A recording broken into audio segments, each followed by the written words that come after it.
On the 10th of November, 1975, the largest ship to ever sink on the Great Lakes slipped under the waters of Lake Superior and took every member of its crew with it. The exact cause was a mystery that spawned a massive investigation, but the truth remains shrouded even to this day. This vessel, the Edmund Fitzgerald, remains a stark reminder of the dangers that mariners face when going to sea on the waters of the Great Lakes. The Great Lakes. How do you describe something so vast to someone unfamiliar with them? These aren't simple run-of-the-mill backyard freshwater lakes. They're as vast as seas. I could tell you they are the largest freshwater system in the world and contains 84% of North America's fresh water.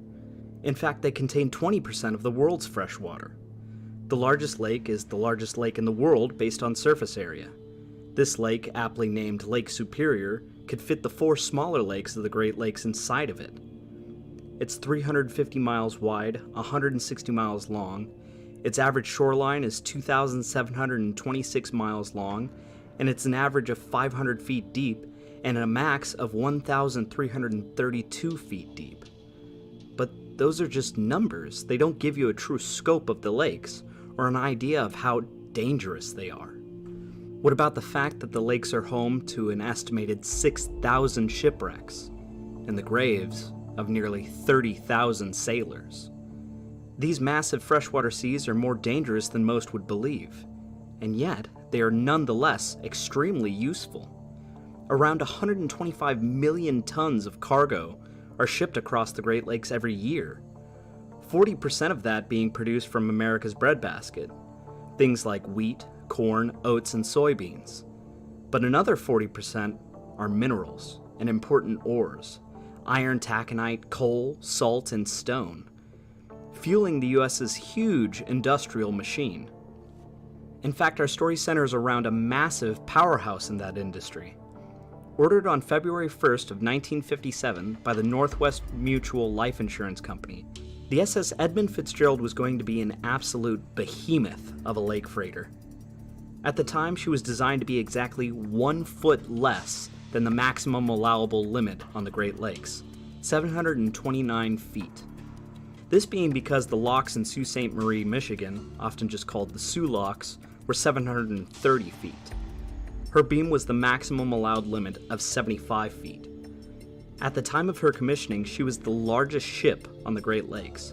She would be a whopping 13,632 tons and could carry well over 25,000 tons in her hold. She had a crew of 29 and was driven by massive steam turbine engines that pushed her along at 14 knots.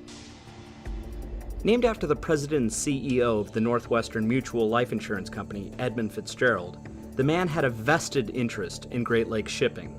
His grandfather and 5 of his brothers were all mariners on the Great Lakes. On top of that, his company had large stakes in the coal and iron ore industries, which would explain why they were willing to fit the bill for the $8.4 million ship, just over $81 million when adjusted for inflation. Laid down on the 7th of August, 1957, she was commissioned the 7th of June, 1958. Now, this was where the superstitious type may take note. Her commissioning did not go off without a hitch. There were a few clear issues. A crowd of an estimated 10,000 people watched from set-up grandstands, from the piers, even some watching from rooftops to see the mighty Fitz launched.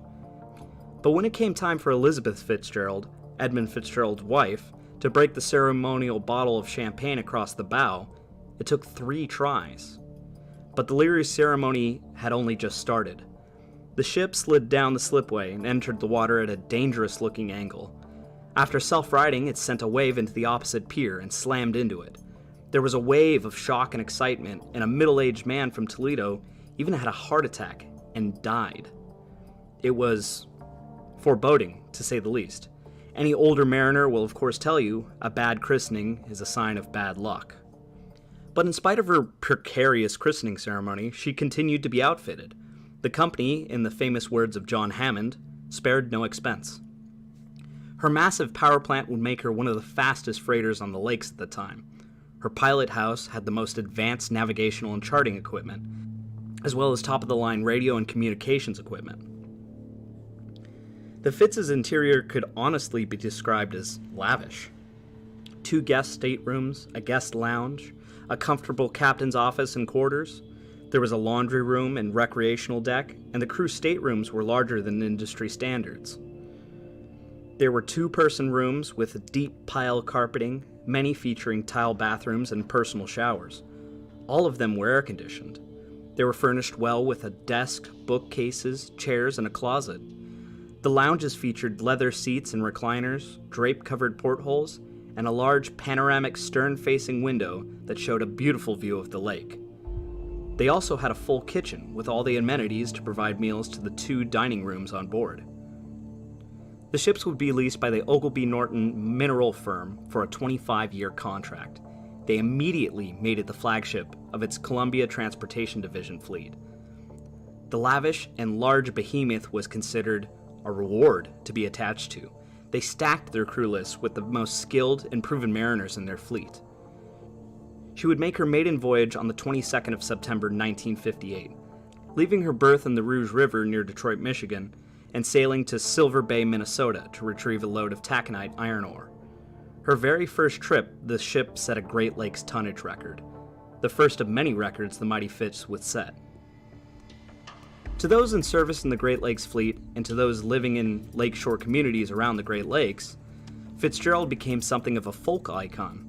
The red and white monolithic vessel captured fascination and attention wherever she passed, carrying cargo loads that were thought to be impossible prior to her creation.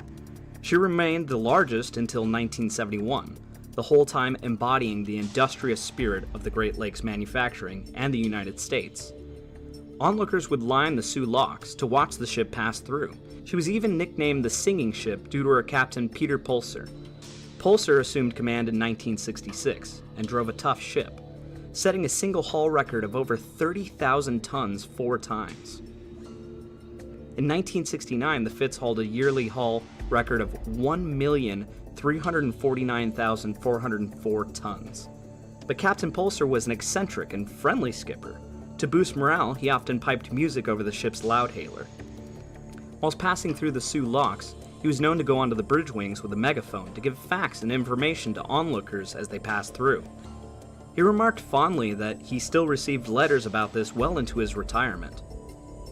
The Fitz would receive numerous nicknames over her career: the Toledo Express, the Pride of the American Side, and of course, Mighty Fitz. She was the pinnacle of Great Lakes shipping, even into 1971 when she was refitted from coal firing to fuel oil fired, only increasing her speed and endurance. By 1975, the Fitz was still well into her prime, not even done with her initial contract and not even a third of the way through her expected service life, one that could have easily lasted into our modern day. The 9th of November 1975, at 0830 the Big Fitz is moored at the Burlington Northern Railroad docks. She begins loading 26,116 tons of taconite for a trip from Superior, Wisconsin, across Lake Superior, through the locks, and south to Detroit, Michigan. The process of loading was lengthy, as it always was, the loading foreman and deck boss working in tandem to ensure the proper distribution of ore throughout the massive ship's hull. Too much to one side or the other and she'd risk capsizing, of course, but too much along the center line, or amidships, and she'd drag belly out of the port, or worse, hog and break her back, something that had killed several ships before her. But by 14:15, 6 hours later, she was hauling in her lines, underway, making way. As they passed out the breakwater, a Janice Armagost stood on the breakwater with her 2 kids. She was hoping to catch a glimpse of her husband, Michael Armagost, the 3rd mate. But failing to see him, she yelled to a deckhand asking where Mike was. He responded that he was below decks. Janice would be the last person to see any of the Edmund Fitzgerald's crew alive. At command of the Fitz was Captain Ernest McSorley, age 63. The Toledo native captain took the reins from his predecessor, Captain Pulser, in 1972, and ran a completely different ship. He maintained a customary distance from the crew, maintaining a professional atmosphere. He was a good businessman, too, with his mind on scheduling and timetables. The company saw him in good favor, as he ensured the vessel stayed profitable. But he wasn't disliked or even off-putting. He was very respected for his skills and professionalism.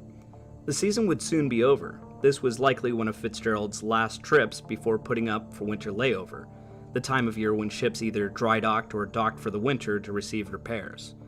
The locks would close and the lakes would freeze over up until the spring thaw. There was rumor that this would be the skipper's last season. Captain McSorley had been to sea since he was 18, and a captain of ships since 1951.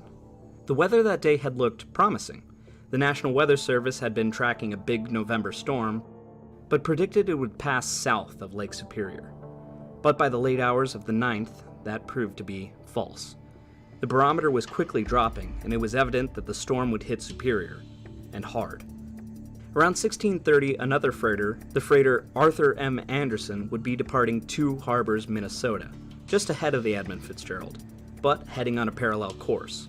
The slightly older Anderson was initially shorter than Fitzgerald upon construction, but after a refit, she was lengthened to be a bit longer than Fitzgerald, though was noticeably slower. She would be passed by Big Fitz before too long. As they steamed together towards the locks, the Fitzgerald heading for Detroit, and the Anderson for Gary, Indiana. The captain of the Anderson was Captain Jesse Bernie Cooper, a veteran of the business just as assuredly as Captain McSorley. He knew the capabilities of his own ship as well as the Edmund Fitzgerald. And while he wasn't afraid of the weather system approaching the Superior Lake, he knew to respect November storms, just as well as any mariner of the lakes that were worth their salt. He kept his eye on it even as the Fitz passed her and took the lead.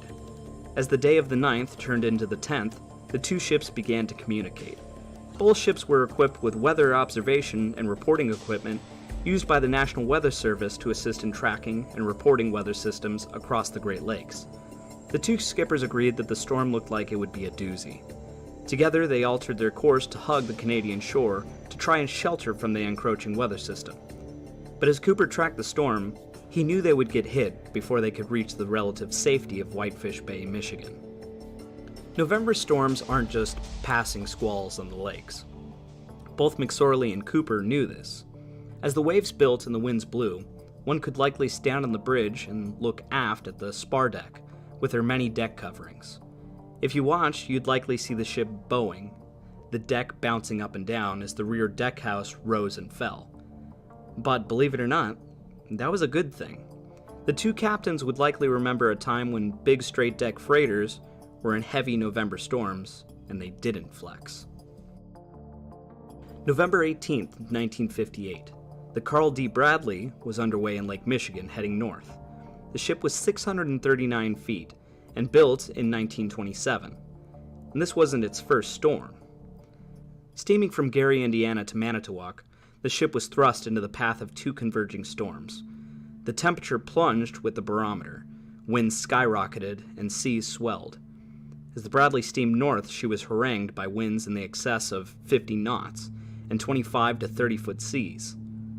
At around 1700, the first mate noticed that the stern of the ship was sagging. In horror, the captain looked back to watch his ship split in half. He sounded the alarm and ordered an abandoning of the ship.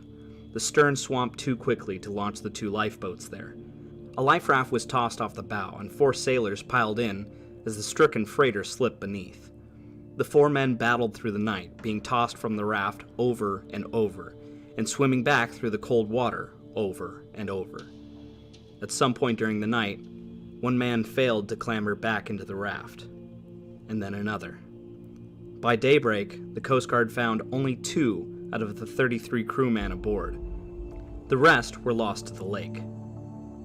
In a shockingly similar incident, the 630-foot SS Daniel J. Morrill was steaming north on Lake Huron for Thunder Bay, Michigan, on the 29th of November, 1966.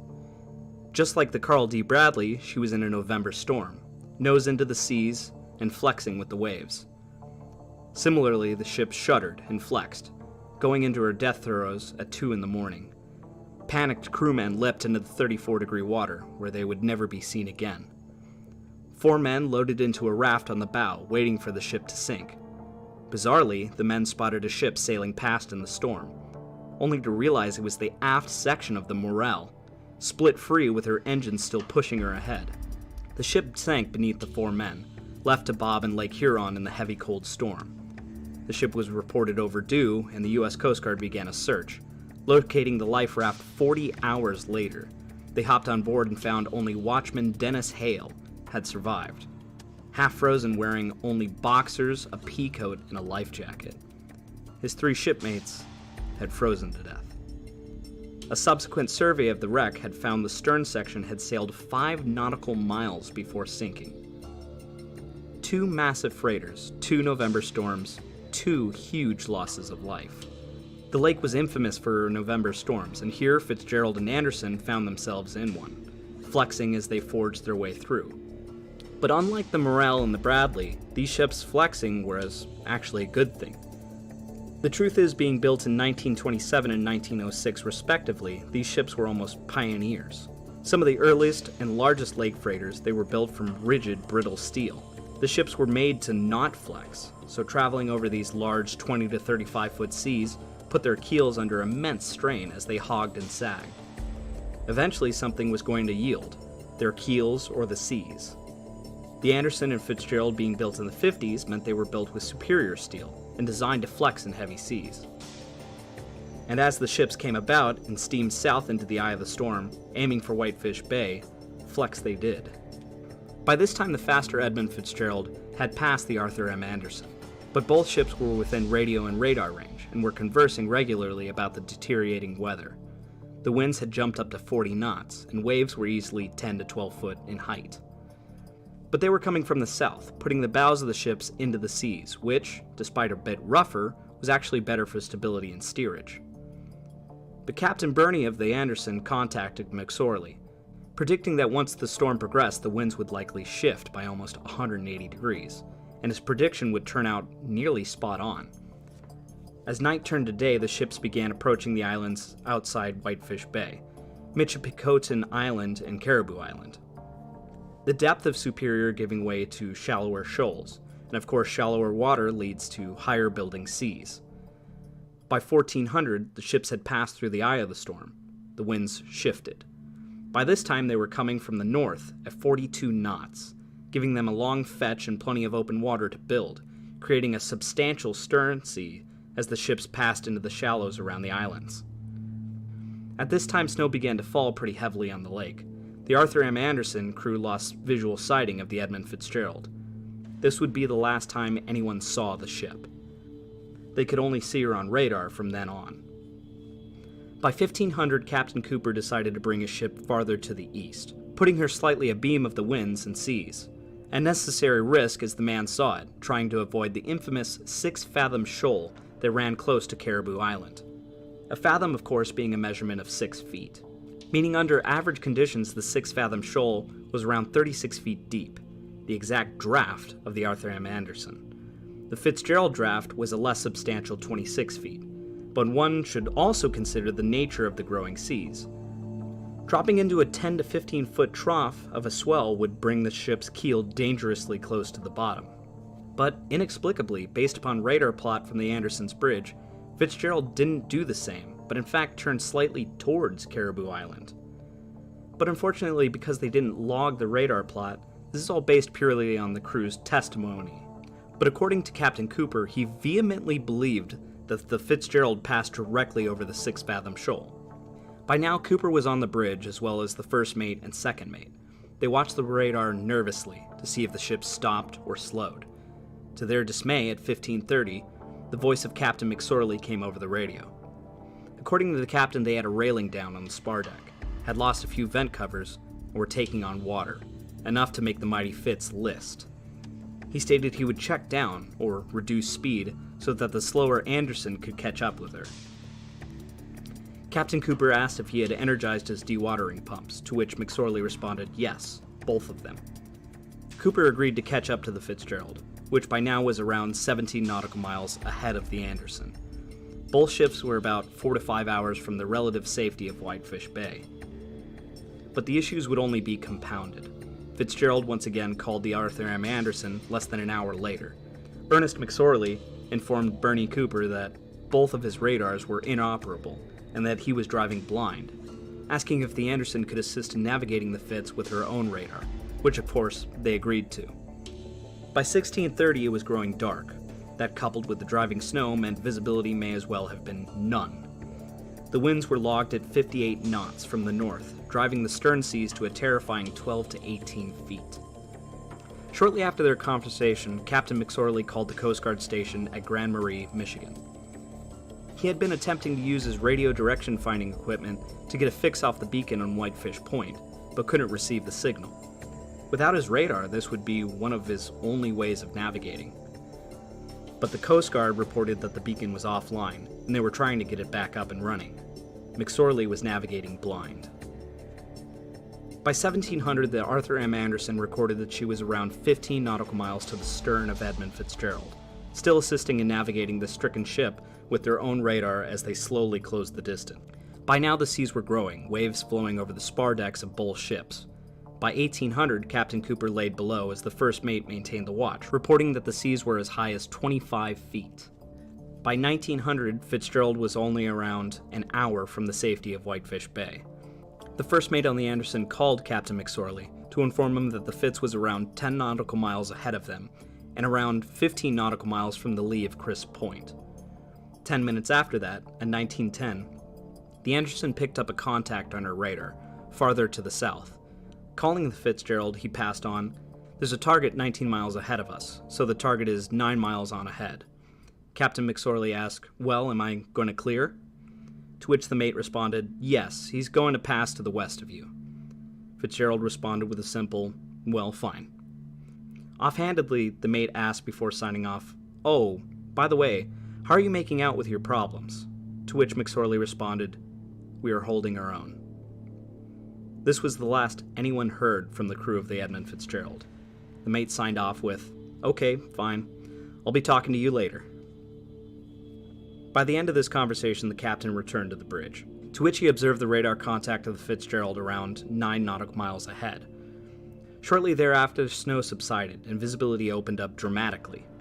The bridge crew on the Anderson searched for the lights of the Fitzgerald, but couldn't see them, only spotting a handful of northbound freighters, the Nanfree, the Benfree, and the Avafors. Captain Cooper immediately believed the Fitzgerald had lost power and told everyone to keep an eye out for her silhouette.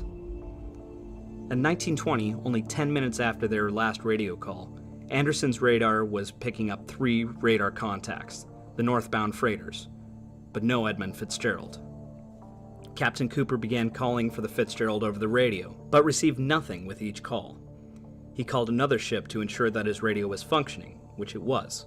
Soon after, he called the Coast Guard station at Sault Ste. Marie to report his fears, but received no follow-up. Afterwards, he called the northbound freighters that confirmed they had no radar contact of the Fitz, nor any sightings of it. By 2032, the Arthur M. Anderson called Coast Guard Group Sault Ste. Marie, stating, "I'm very concerned with the welfare of the steamer Edmund Fitzgerald. He was right in front of us experiencing a little difficulty. He was taking on a small amount of water, and none of the upbound ships have passed him. I can see no lights as before, and don't have them on radar. I just hope he didn't take a nosedive."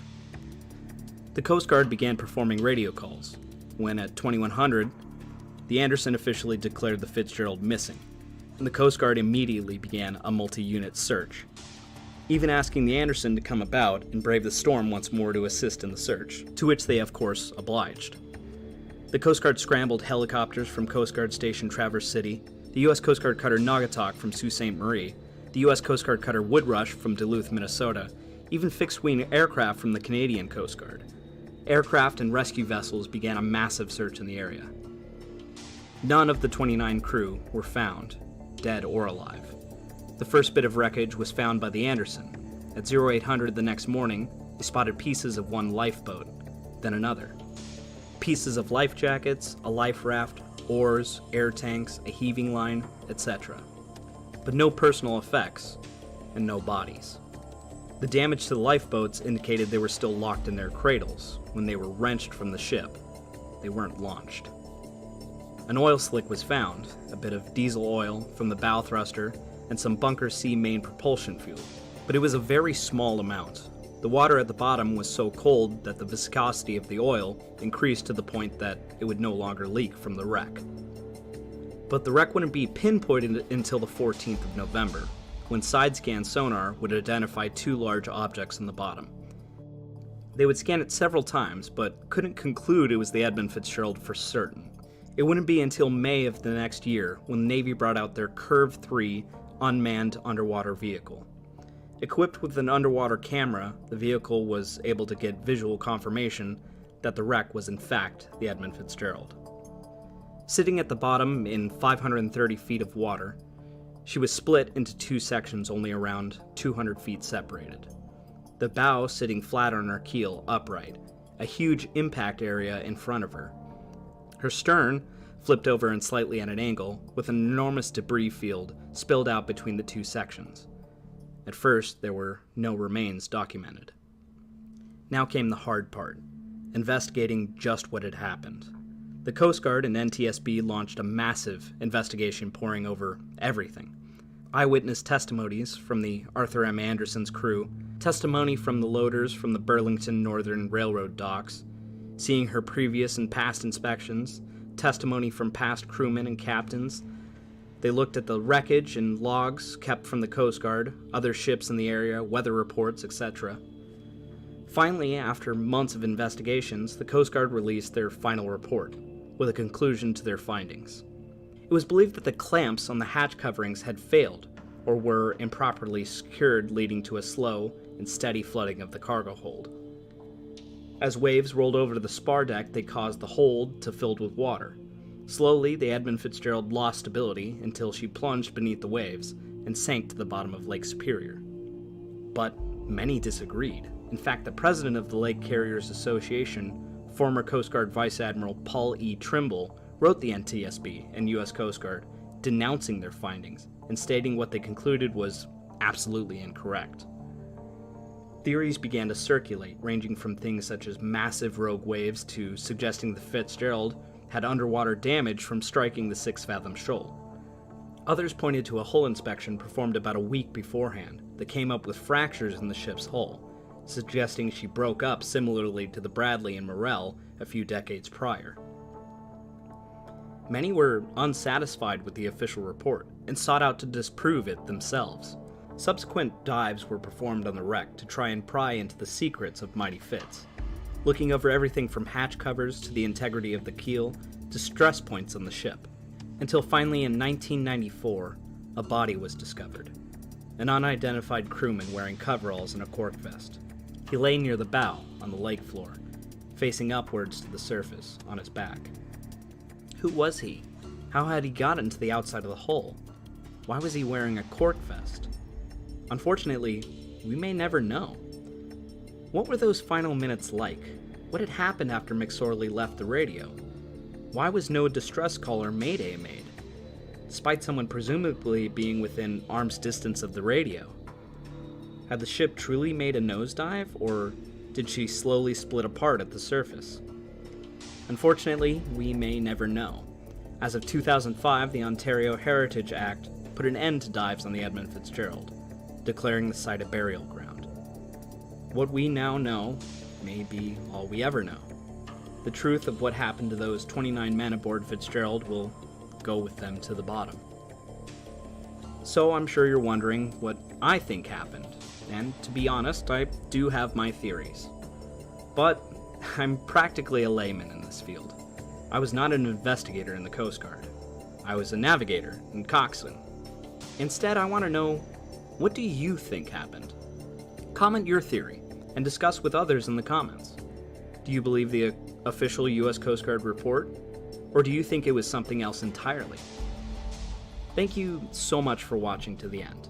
If you'd like to support the channel, you can do so by simply liking and subscribing and sharing with your friends. But if you'd like to show your support, as well as help support my underpaid channel artist, she's designed some awesome merch for the channel.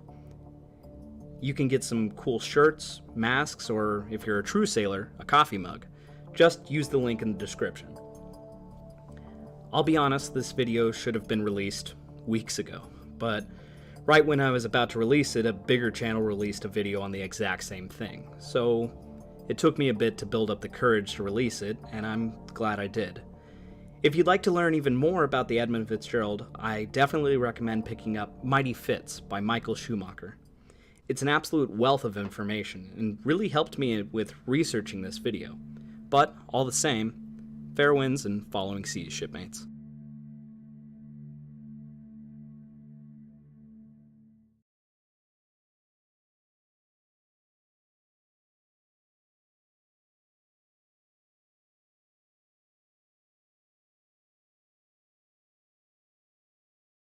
All right. That was a cool video. I haven't done this in a while. Give me a second.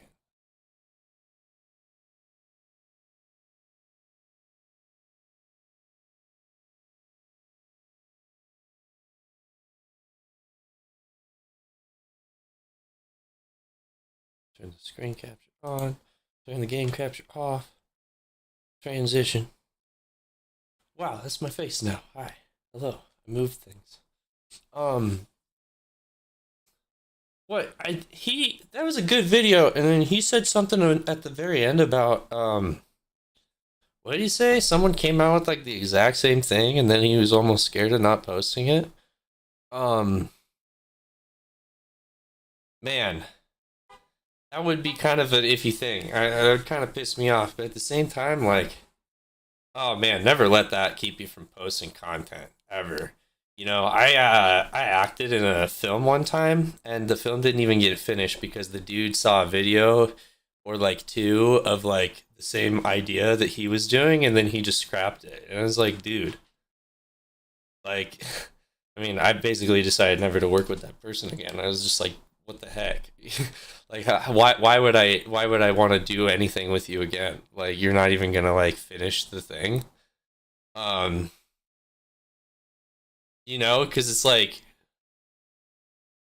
you're gonna spend like hours or something doing something, and then what? He's gonna be like, "Oh man, I saw a video the other day," and is pretty much what I was thinking. I can't do that. It's just like, dang it, dude. Like, um, because like with this thing, you didn't gotta worry about that. Things are Someone's already done the story before. It's already been reported on. Like, everything's already been done before. You can just like do the same thing again. What's up, everyone? What's up, people? I haven't done this in a hot minute, but trying to get on the trying to get back on the Sigma grind set. Um, I found this one the other day too, so we're gonna watch this one. Um, while I do other stuff. Um, yeah. So I'm before I've been thinking about like what to do with the stream, and like when I started the stream, kind of did like homework productivity stuff, and um then I kind of moved over to like morning time, um sort of C-SPAN reactions and more political content, and I liked that. That was fun, but it really just like didn't really get. I don't really feel like there's no reason for me to do that because like I enjoy it, but I don't really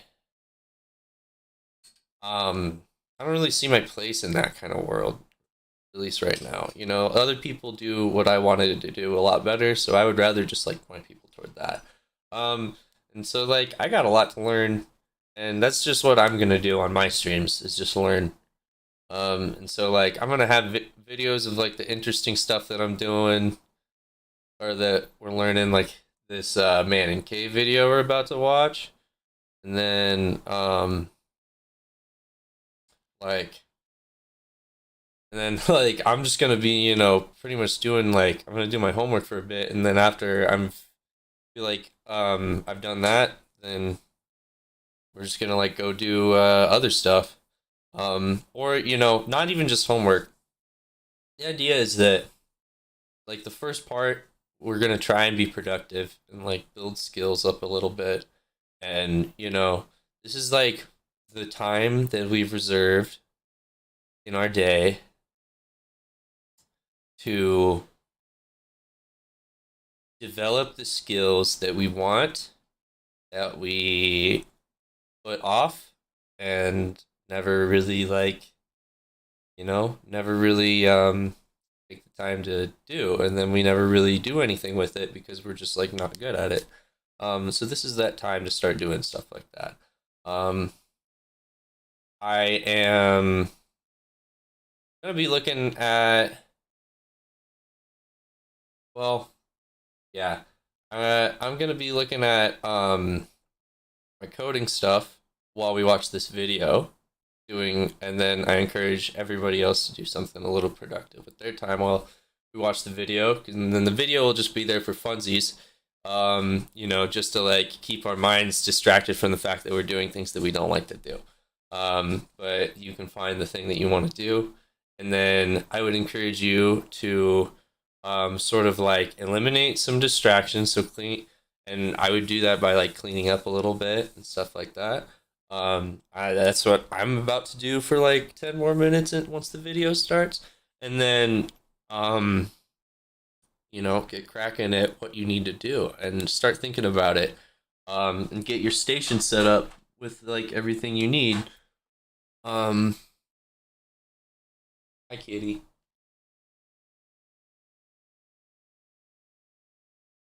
Like,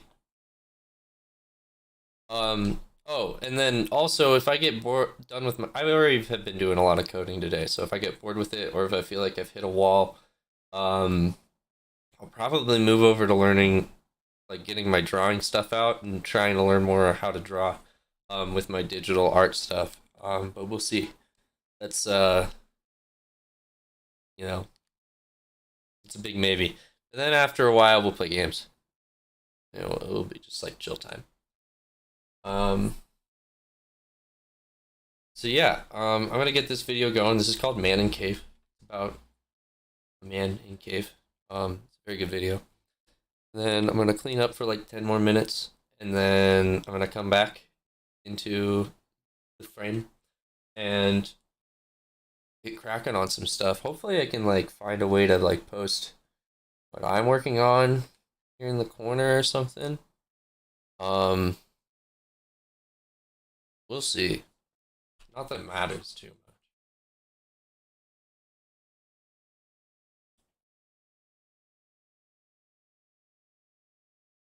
Go ninja, go ninja, go. Here we go. In the state of Kentucky, there is a cave that every now and then demands a sacrifice. January 30th, 1925. A man walks towards the cave with a kerosene lamp in his hand. He hangs up his jacket and ducks into a 5-foot opening. The inside of the cave is narrow. He has to drop down on his hands and knees, crawling through a passageway filled with jagged rocks and choking dust. Then down a chute he had cleared out months earlier. All of the daylight is gone from here, and this lantern is his only source of light. Ignoring the loose limestone rocks perched directly above him, he is now 100 feet in, and here he reaches the turnaround room. Now they call this the turnaround room because this is the juncture where even experienced cavers say, no thanks, and turn around. Because to continue on means going through this, the squeeze, a gap in the stone of only 9 inches. For reference, here's a subway sub. Going through, he would look exactly like this. His arms will need to be completely at their side, and he will need to exhale so that he can reduce the size of his torso. Gradually, bit by bit, he disappears into the hole. His clothes are caught on sharp gypsum crystals, hooking into him and threatening to hold him in place. But using his feet like paddles, he pushes through. He reaches a wider opening at the other side, then crawls forward towards a ledge. Illuminated here is a 10-foot drop. A rope is already secured around a boulder, which allows him to rappel down. His worn-out leather shoes touch the ground. This is as far as he can go. And it is time for work to begin. What he is working on is another opening. At the moment, it's too small for anyone to fit through. But he will chip away at it until he can shove himself right through the other side. Because on the other side is this. A magnificent and otherworldly cave structure that will be irresistible to tourists. Every day for months he has been removing rocks from this crevice. To him, this is all just routine. So he eases further into the gap. Carefully he contorts his body through. Rocks compress the sides of his torso so close that his arms are pinned to the side of his body. He once again paddles his feet to inch down. Then, about halfway, he stops. The lantern. It's starting to dim. He will need to go all the way back to the surface to refuel the thing. He sighs. He slowly shuffles back out, pushing the lantern with his shoulder. Then, oh no. Ding, crack, darkness. He has knocked over the lamp, and it has broken. Now the man didn't panic. He had been caught in the dark before, and he could make his way back by feel alone. So he continues worming out, leveraging his foot against what he thinks is the cave wall. But that is not the cave wall. That is in fact a rock protruding from the ceiling. As soon as he puts his weight against the rock, it breaks loose. A solid piece weighing 15 kilograms lands directly on his ankle. It aches. But he's okay. It doesn't feel as though his ankle is broken, just badly bruised and caught underneath the rock. So he shuffles to move the rock away. Suddenly, gravel. A lot of gravel. It falls onto his feet, his legs, his torso, and the weight of it all forces the wedged rock deeper into the gap underneath his foot. Pinned. He tries to push forward. He cannot. He tries to inch backwards. He cannot. He is stuck. This is Sand Cave. This man is Floyd Collins. He is trapped in absolute darkness, 60 feet deep below the earth, all of his limbs held in place at the very bottom of this.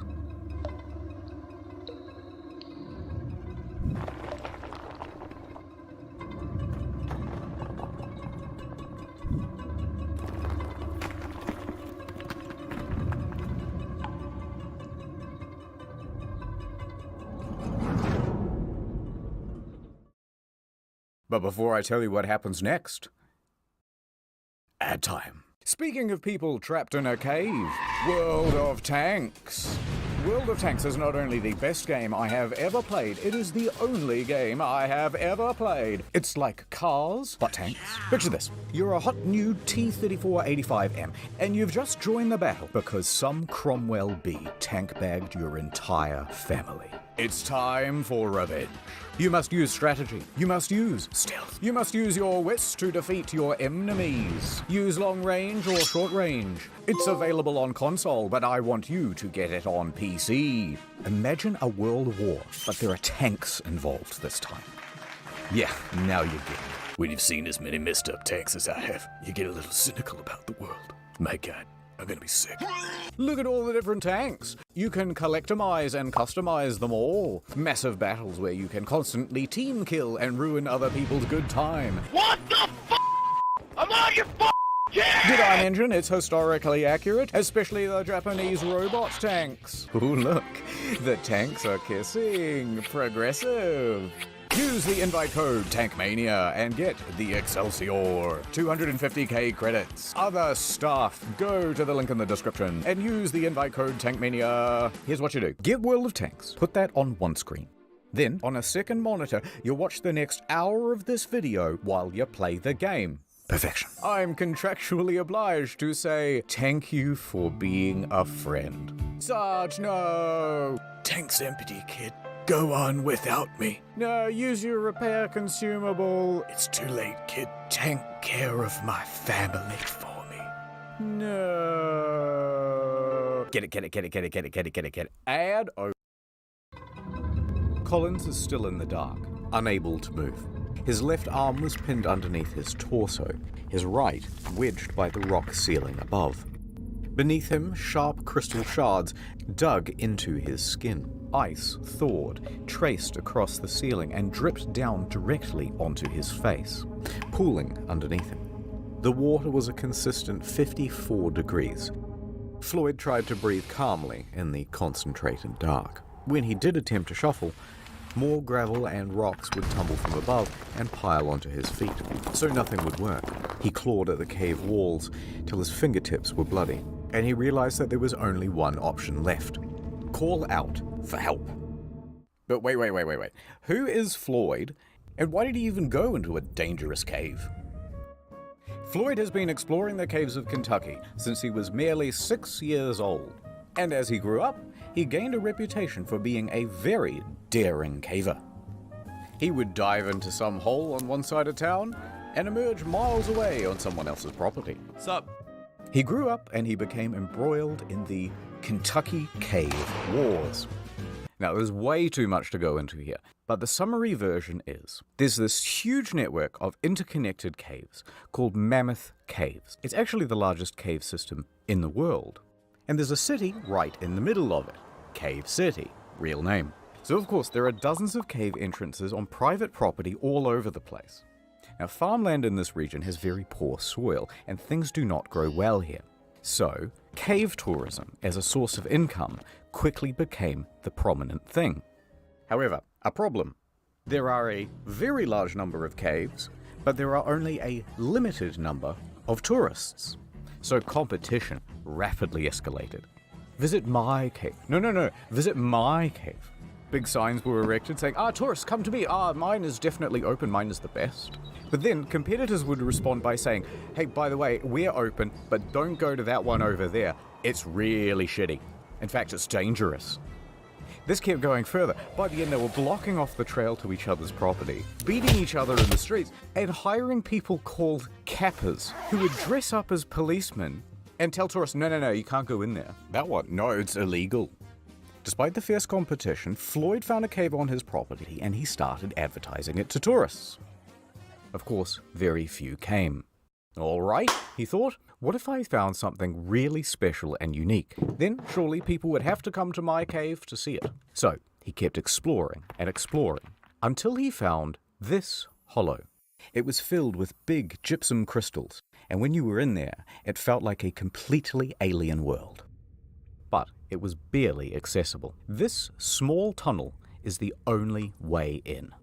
He would need to dig for months to open it up to tourists, but he knew he could do it.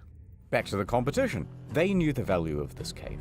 They knew the potential, they wanted it for themselves, and they wanted Collins gone. One time, 5 of them just wandered onto Floyd's property and demanded he hand over the lease. When he refused, they just started beating the shit out of him. This only stopped when Floyd's brother, Homer, marched out with a shotgun and chased them all off. But Floyd was not deterred. He spent 12 hours a day, every day, for months, clearing gravel and stone, chipping away at that passage. He would open it up to tourists, make his cave an incredible attraction, and make his dreams come true. Hey! Is anyone there? So there's Floyd in the dark, yelling out for help. He's at the start of a very tiring loop. Sleep, wake, yell. Sleep, wake, yell. Hours passed. His voice gave in. Arms tingled numb. Pain radiating up his ankle. Here he remained in the dark for the next 23 hours.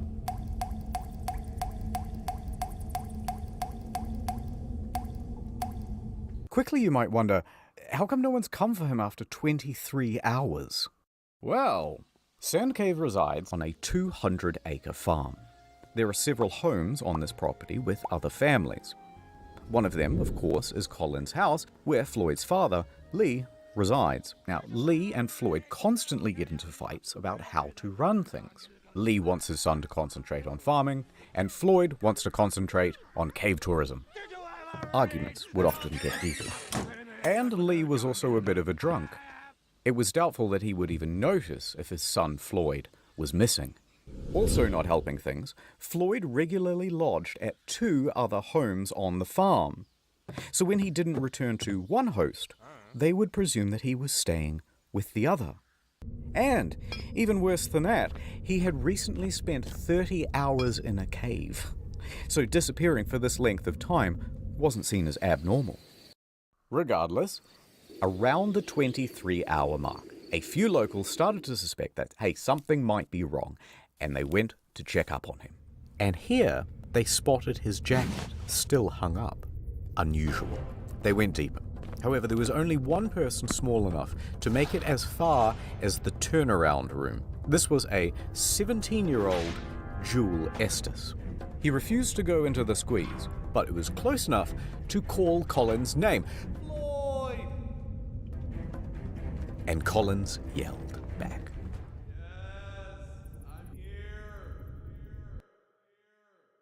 Estes emerges from the cave. Okay, we know he's trapped, and we know where he is. So, locals started to gather outside. Out of my way, say a bunch of men who would each show up and take turns heading into the cave in an attempt to reach Collins. But once they reached the turnaround room, Nope. they would fail to reach him, emerging from the cave, soaked in mud and cursing. Out of my way, they would say as they were heading in the reverse direction. So a few more hours passed. Word would spread around town. Dozens of locals from Cave City started to gather outside. Floyd in the cave. Floyd in the cave. Oh my god. Floyd in the cave. Over in Louisville, Floyd's 22-year-old brother, Homer, he gets a phone call. Hello? I see. My brother. He's trapped in a cave? I'm on my way. Homer jumps on a coach and makes his way to Floyd's cave. Homer struts up to the scene. Dozens of men are standing around outside.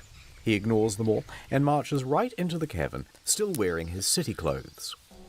He makes his way in, down the chute, through the narrowing passages, down on his hands and knees towards the turnaround room.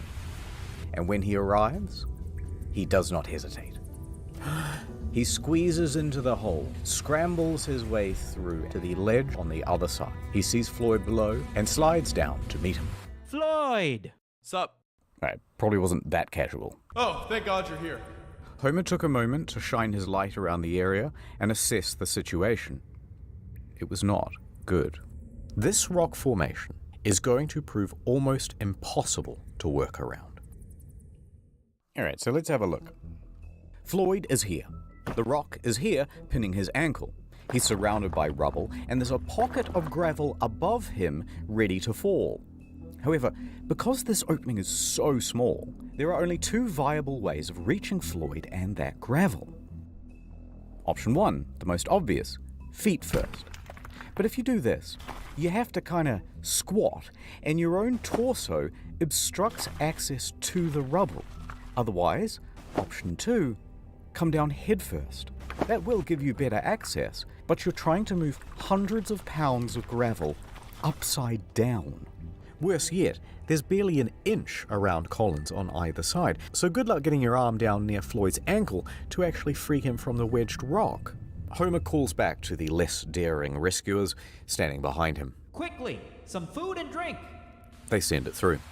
He hand-feeds his brother a pint of coffee and a total of 9 sausage sandwiches. Feeling better? Much better. Then, Homer went to task. He began removing rocks and gravel, tiny scoop at a time, with the help of an old syrup can.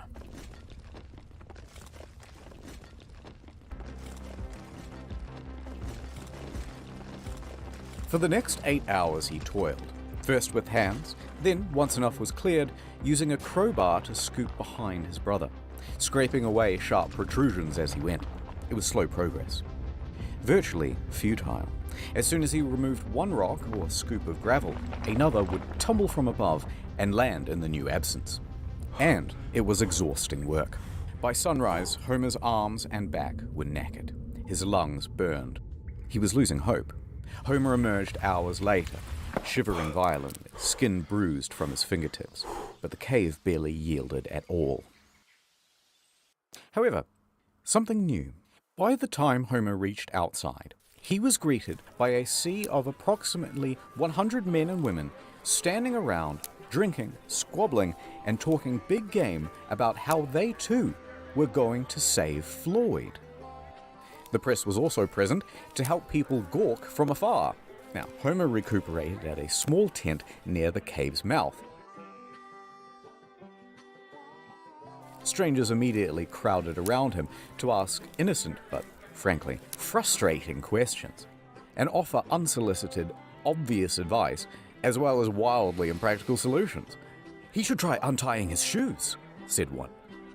"No, we should send him down with a contortionist who's got a mallet and a chisel. We should jerk him off, right guys?" Alright, I made that third guy up, but you get the idea. And they started to argue with each other about their plans. "Hey, how about using dynamite?" One clique formed, insisting that it was a great idea. And another saying, No, the explosion will kill him, and the weight of the new rocks will surely crush him." They fought for a while until they started arguing about gas torches, which will cook him or asphyxiate him, or the gas will poison him. But by far the most common suggestion, of course, was amputation. Never mind that the foot itself was unreachable, and never mind what the blood loss and shock would do to Floyd's weakened body, and never minding even more that Floyd was strongly reluctant to the idea. "Whatever you do, don't cut my foot off." All of the squabble would not have gotten on Homer's nerves, except that not one of them would just brave the damn cave and continue shoveling away the gravel. The formula was always the same. Brave heroes go in with food and supplies, then reach the turnaround room and immediately lose their nerve, then dump the food just outside the hole, and then return back outside and go, "Oh, absolutely. No," he says, "Thanks for the food. Thank you so much. Yum, yum." No one would go through that squeeze. Dozens more men would try.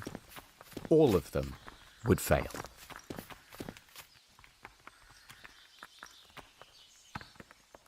February 2nd, 9 a.m. So far, Homer has been the only person to have reached Floyd. And that would continue to be true until... Here we are at the Louisville Courier. There's a spirited young newshawk named William Miller. He's talking to his boss, and he's trying to convince him that it's a great idea for him to cover the story of the man trapped in the cave. Listen up, boss. I'm hearing talk of a man in a cave. He's stuck down there, and I want to get down there too. Get to the nitty-gritty, you hear? This is an opportunity for some good PR, Miller. I'm in. But I want us to sponsor that rescue.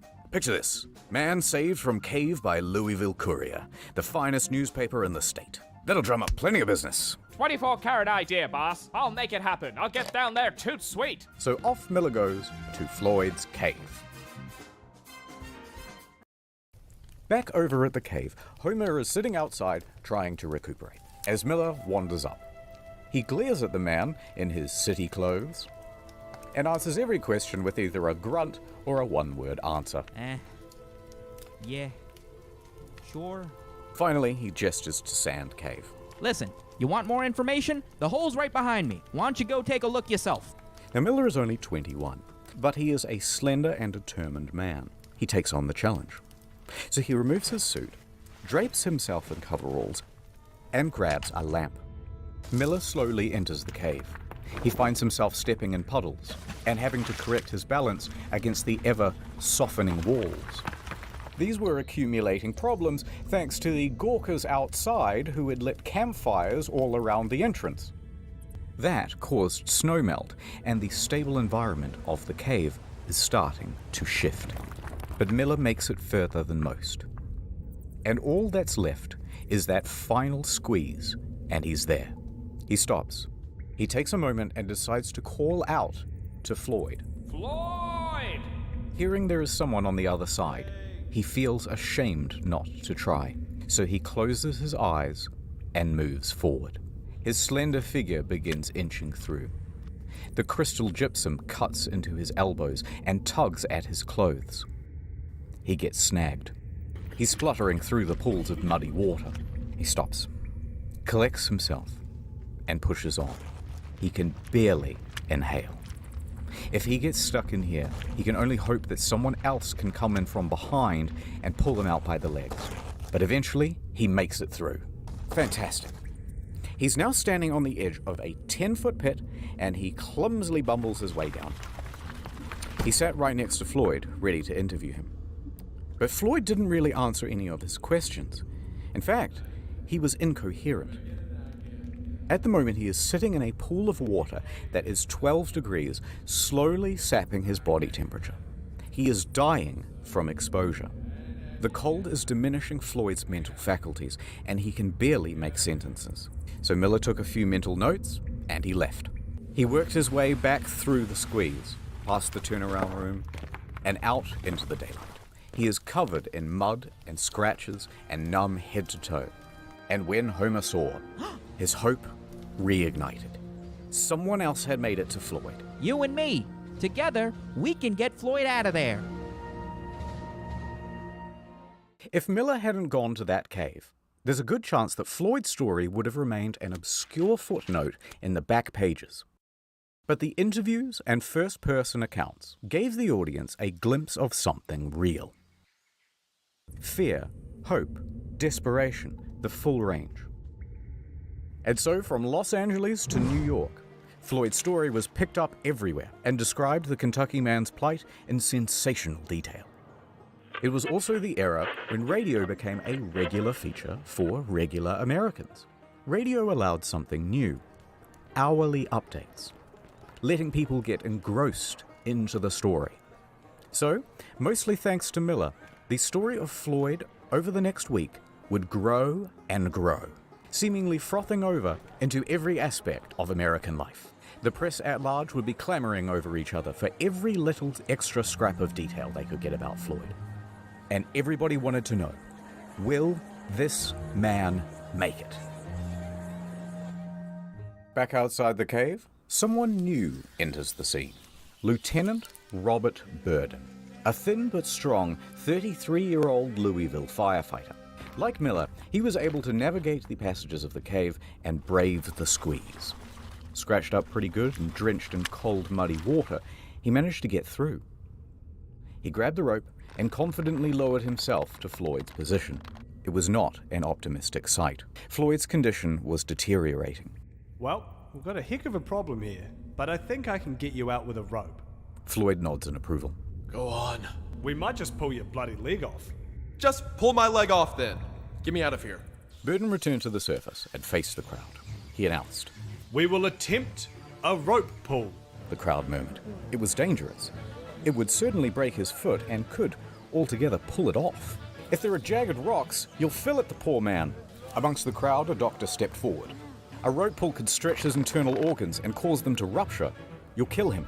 But Floyd is dying of exposure down there. The situation is becoming desperate. Burden put caution to the side. The time for strategy is over. Now we try brute force.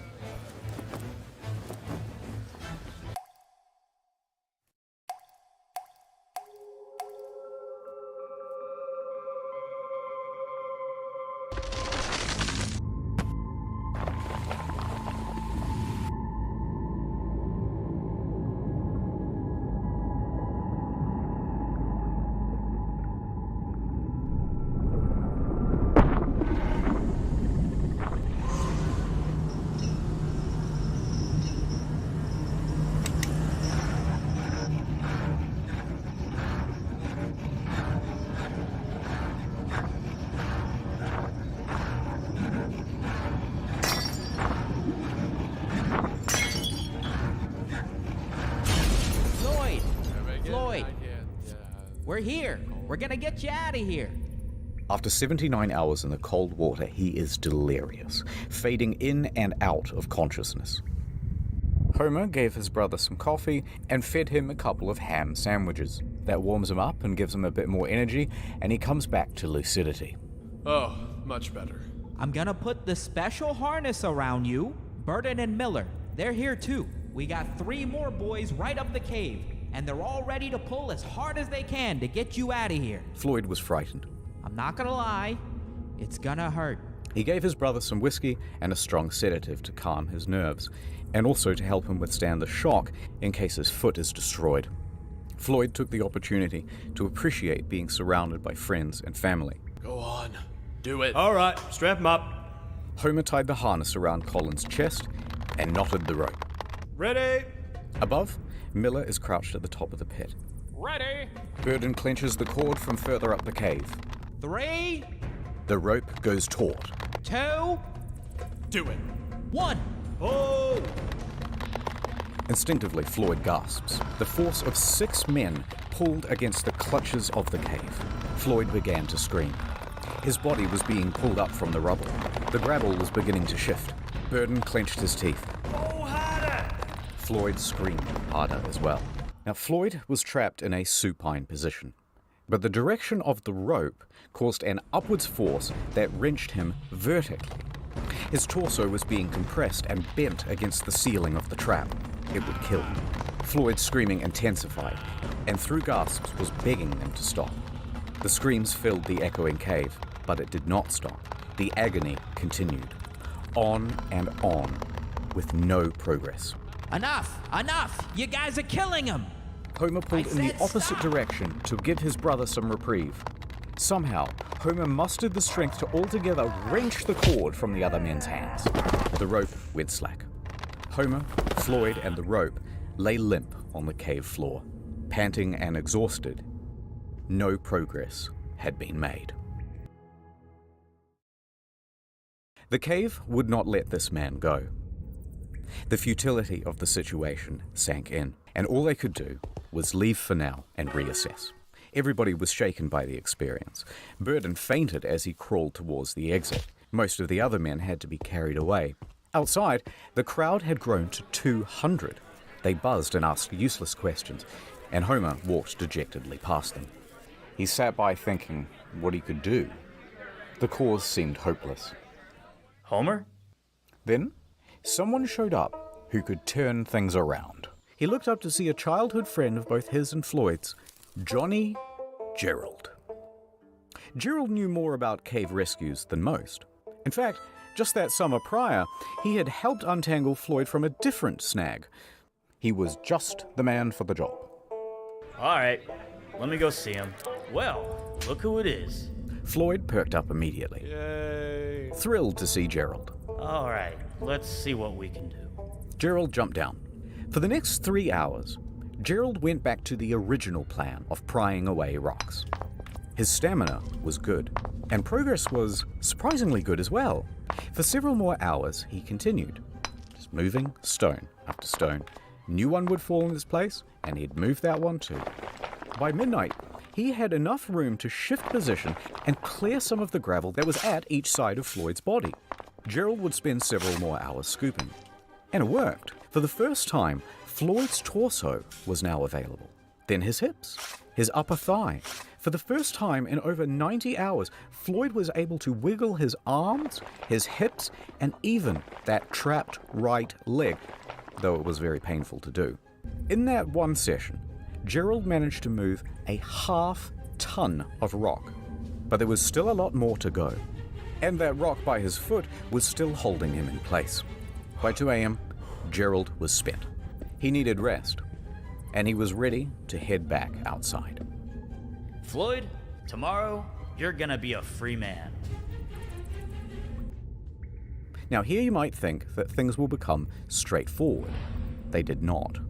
Now that space had been cleared, Burden became convinced that if he could get down that passage again, he could free Floyd with another rope pull, fate deciding with both feet or just one. But when Burden tried to enter the cave again, he was sternly rebuffed by the locals. They were playing gatekeeper. They had been specifically instructed to not let anyone in, and they were especially opposed to Burden making another rope pull after word spread about the disaster of the first attempt. He tried to reason with them. Let me try the rope pull again. It'll work this time. They wouldn't let up. Instead, they shouted obscenities and shoved him in the other direction. Meanwhile, Gerald and Homer are incapacitated with exhaustion, and Miller was busy filing some paperwork for the Louisville Courier. Nobody else had the ability or the authority to take action, so Floyd spent all of that morning alone. Hello? Is anyone there? Help! Hey! Anyone out there? Word spread about Floyd. Miller's reporting had been picked up by the AP Newswire, and they distributed it amongst their hundreds of partnered newspapers. For Miller, it would be the biggest moment of his career. But he didn't stop to pay it mind. He spent the day hatching a rescue plan. Miller descended into the cave and set to work. When he entered, he found that the team before him had strung light bulbs all through the cavern, leading all the way down to Floyd. Very handy. A bulb was also put around Floyd's neck to keep him warm and make sure that he was never again left in the dark. Miller popped down to Floyd. Ah, Floyd! Fancy seeing you here, buddy.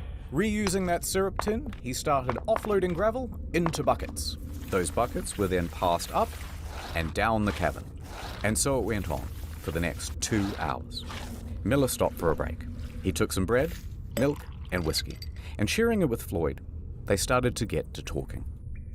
Floyd had been in that cave for over 100 hours now, and seeing everyone working together, Floyd was overcome with a sense of hope and relief. And so he began spilling his heart out to Miller. Here is what he is quoted in the newspaper. I believed I would go to heaven. I can feel that I'm to be taken out alive and with both my feet. I kept thinking, what would happen if the rock above me would fall? It caused me to shudder. I kept thinking to drive my mind to something else, but it wasn't much use. I couldn't do much to help those who came to help me, but I knew that a lot of people were willing to do all in their power. It gave me courage. Tuesday morning, I thought to myself, 4 days down here, and no nearer freedom than I was on the first day. How will it end? Will I get out? I couldn't think of it. I have faced death before. It doesn't frighten me, but it is so long. Tell them I am not going to give up. Tell them I'm going to fight and be patient and never forget them. Meanwhile, Floyd's story kept growing. Pedestrians would gather around corner store windows to read the latest bulletins. The press began using giant typefaces, commonly only reserved for declarations of war. Churches in all of the nearby counties were holding services for Floyd. Theaters even interrupted their shows to update the audience. Now, at the time, President Coolidge was in charge, and his Secretary of Commerce was a geologist, Herbert Hoover. Now, Mr. Hoover followed the story very closely, and so it was likely that the president did too. Even Congress paused session to ask about the latest news from Sand Cave. By the end, the Floyd Collins incident would explode into the third largest non-political story between World War I and World War II. All of this excitement brought an inundation of people to Cave City. Old population, 690. Yawn. New population, 10,000. Hotels ran out of food. Residents turned their homes into makeshift hotels, charging sizable premiums to let people nap in their bathtubs.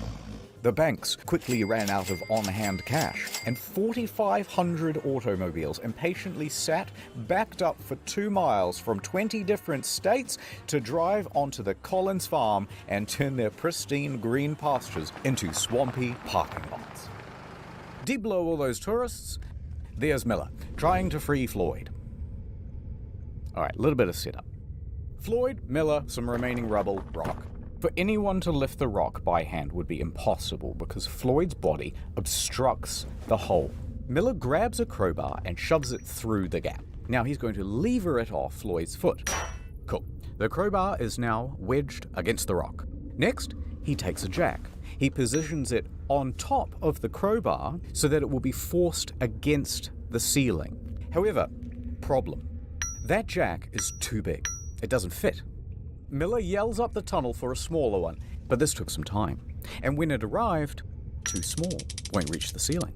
But instead of sending for another one, Miller takes 2 blocks of wood and bolsters them underneath the crowbar. Right, so the crowbar now sits higher, it fulcrums against the blocks, and the jack is sitting on top.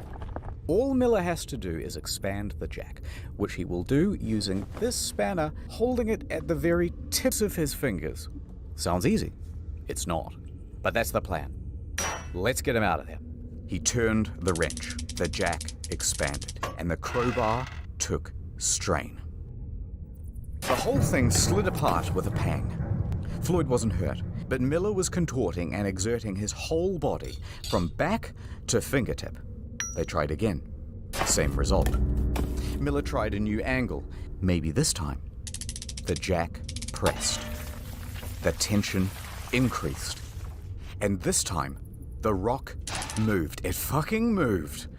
With each turn, the stone shifted a little more. Miller's hands shook with adrenaline, his face and body dripping with sweat. Pang. One of the blocks slipped, and the wooden tower went sideways. The rock painfully slammed back down on Colin's foot. You'll get it next time, Miller. Try again. Miller did. Again. And again. Adding blocks, taking them away, new crowbar position, changed the jack position, every angle, all while Floyd was there, cheering him on. Yay. For the next 4 hours he tried. No progress. Miller was exhausted. He couldn't do this on his own, but he was the only one slim enough to get in through the gap. The group decided to concede for now and return to the surface. They would take just a small break, but it looked to everyone like there was a clear way to get this man out. So Miller and Burden crawled back through the mud and the wines of the cave.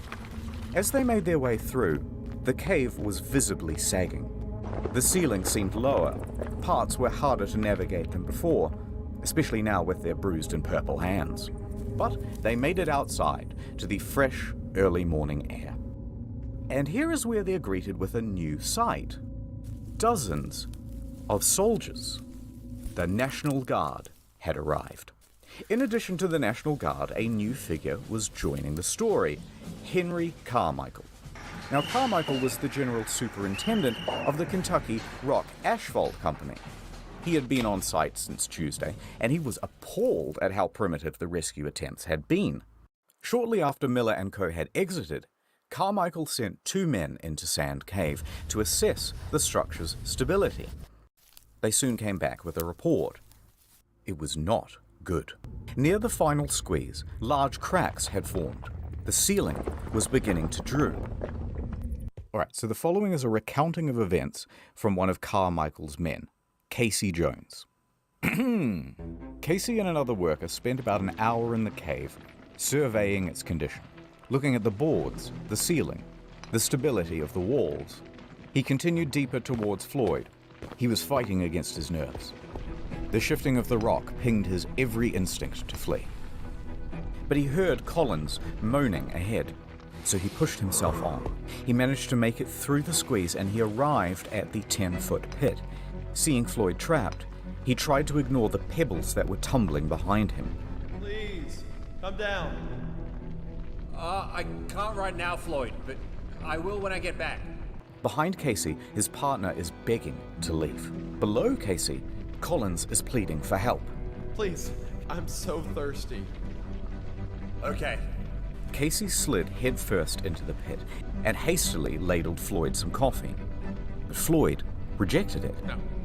Rumbling intensified from above. And in that moment, Casey realized that this was not a plea for sustenance. Floyd knew that a cave-in was inevitable. Scared and approaching his 5th day trapped, he was completely at his wit's end. He knew he was about to be trapped in that cave, and he didn't want to be trapped alone. For God's sake, Casey, come on, you'll get us killed. Stay with me, please. Don't leave. Casey looked into Colin's eyes, set the coffee down, and pulled himself out of the pit. He wiggled underneath the sagging ceiling and crawled towards the turnaround room as fast as his limbs could scramble against the cave walls. He looked back to see the passage closing like a maw. Reflections from the bulb shining around Floyd's neck were no longer visible. Instead, Just sobs could be heard, muffled from behind the rocks.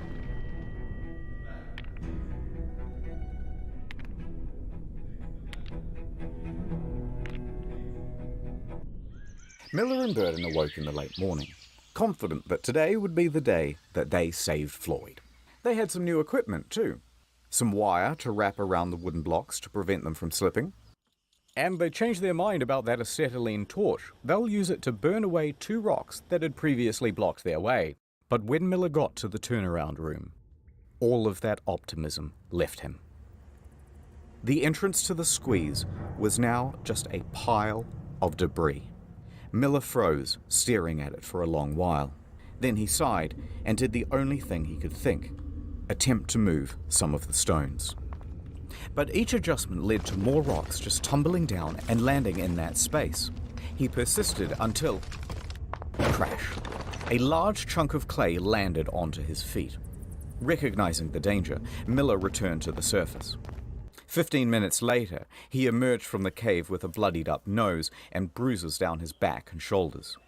Burden caught sight and races over to him.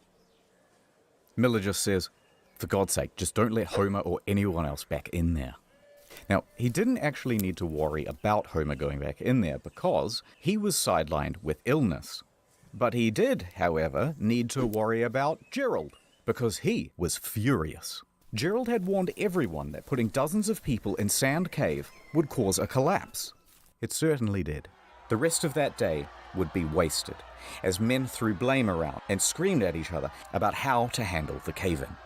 And Floyd spent the rest of that day alone.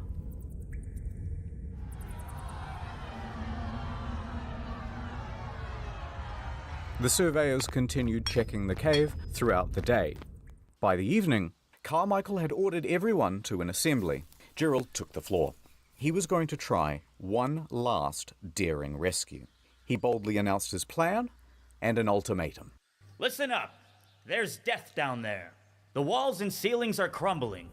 Unless you're determined to take the biggest chance you ever took in your life, tell me now and stay outside. Next, they told all the Gawkers to get the fuck out of the cave, clear off. And over the next 8 hours, Gerald would enter and leave Sand Cave at least 5 times, chipping away at that pile of debris. In the woods, men sawed trees and chopped logs to shore up the cave walls. Underground, the crew reinforced cracks and wobbling boulders with fresh strips of wood. Gerald assessed that about 4 barrels of rocks would need to be moved, and piece by piece, they made that happen. Steadily, they managed to move enough rock to allow Gerald to get within earshot of Floyd. Hey! Hello? I need food. Bad news. We can't reach you. But hold on. We're coming. Stone by stone, they continued. After a few hours, the light of the bulb around Floyd's neck was peeking through. A couple more hours, enough room for Gerald to squeeze through. Okay, that's enough. Floyd, I'm going for now. But when I get back, I'm gonna get you out of there. Exhausted but still determined, Gerald crawled back up the cave and marched to the men huddling outside. Gather the equipment, and in an hour's time, it's gonna be me and Floyd coming out of that cave. Gerald entered Sand Cave for his final time. The walls had been reinforced, but mud and water was accumulating everywhere. He waded through it and pressed on past the danger of the sagging ceiling. With determination on his face and a grease gun clutched in his right hand, he scrambled towards Floyd. But before the final squeeze, he stopped. It was all gone. The cave ceiling had crumbled once again. Gerald stared motionlessly at the pile. Then he began to yell. Floyd! A rock disconnected from the ceiling and tumbled onto Gerald's head. Luckily, just a small one. He rubbed his scalp and called out again. Floyd! This time, a moan. It rumbled from the other side. Fearing that his friend was slipping out of consciousness, Gerald willed himself against the cave, launching the debris behind him with force. He ignored the pain from being struck on the head and clawed at the stone pile. He carried on this way for several minutes, until a sharp, heavy rock dropped from the ceiling and landed squarely on his back. No more than 15 minutes later, Gerald returned to the surface, defeated.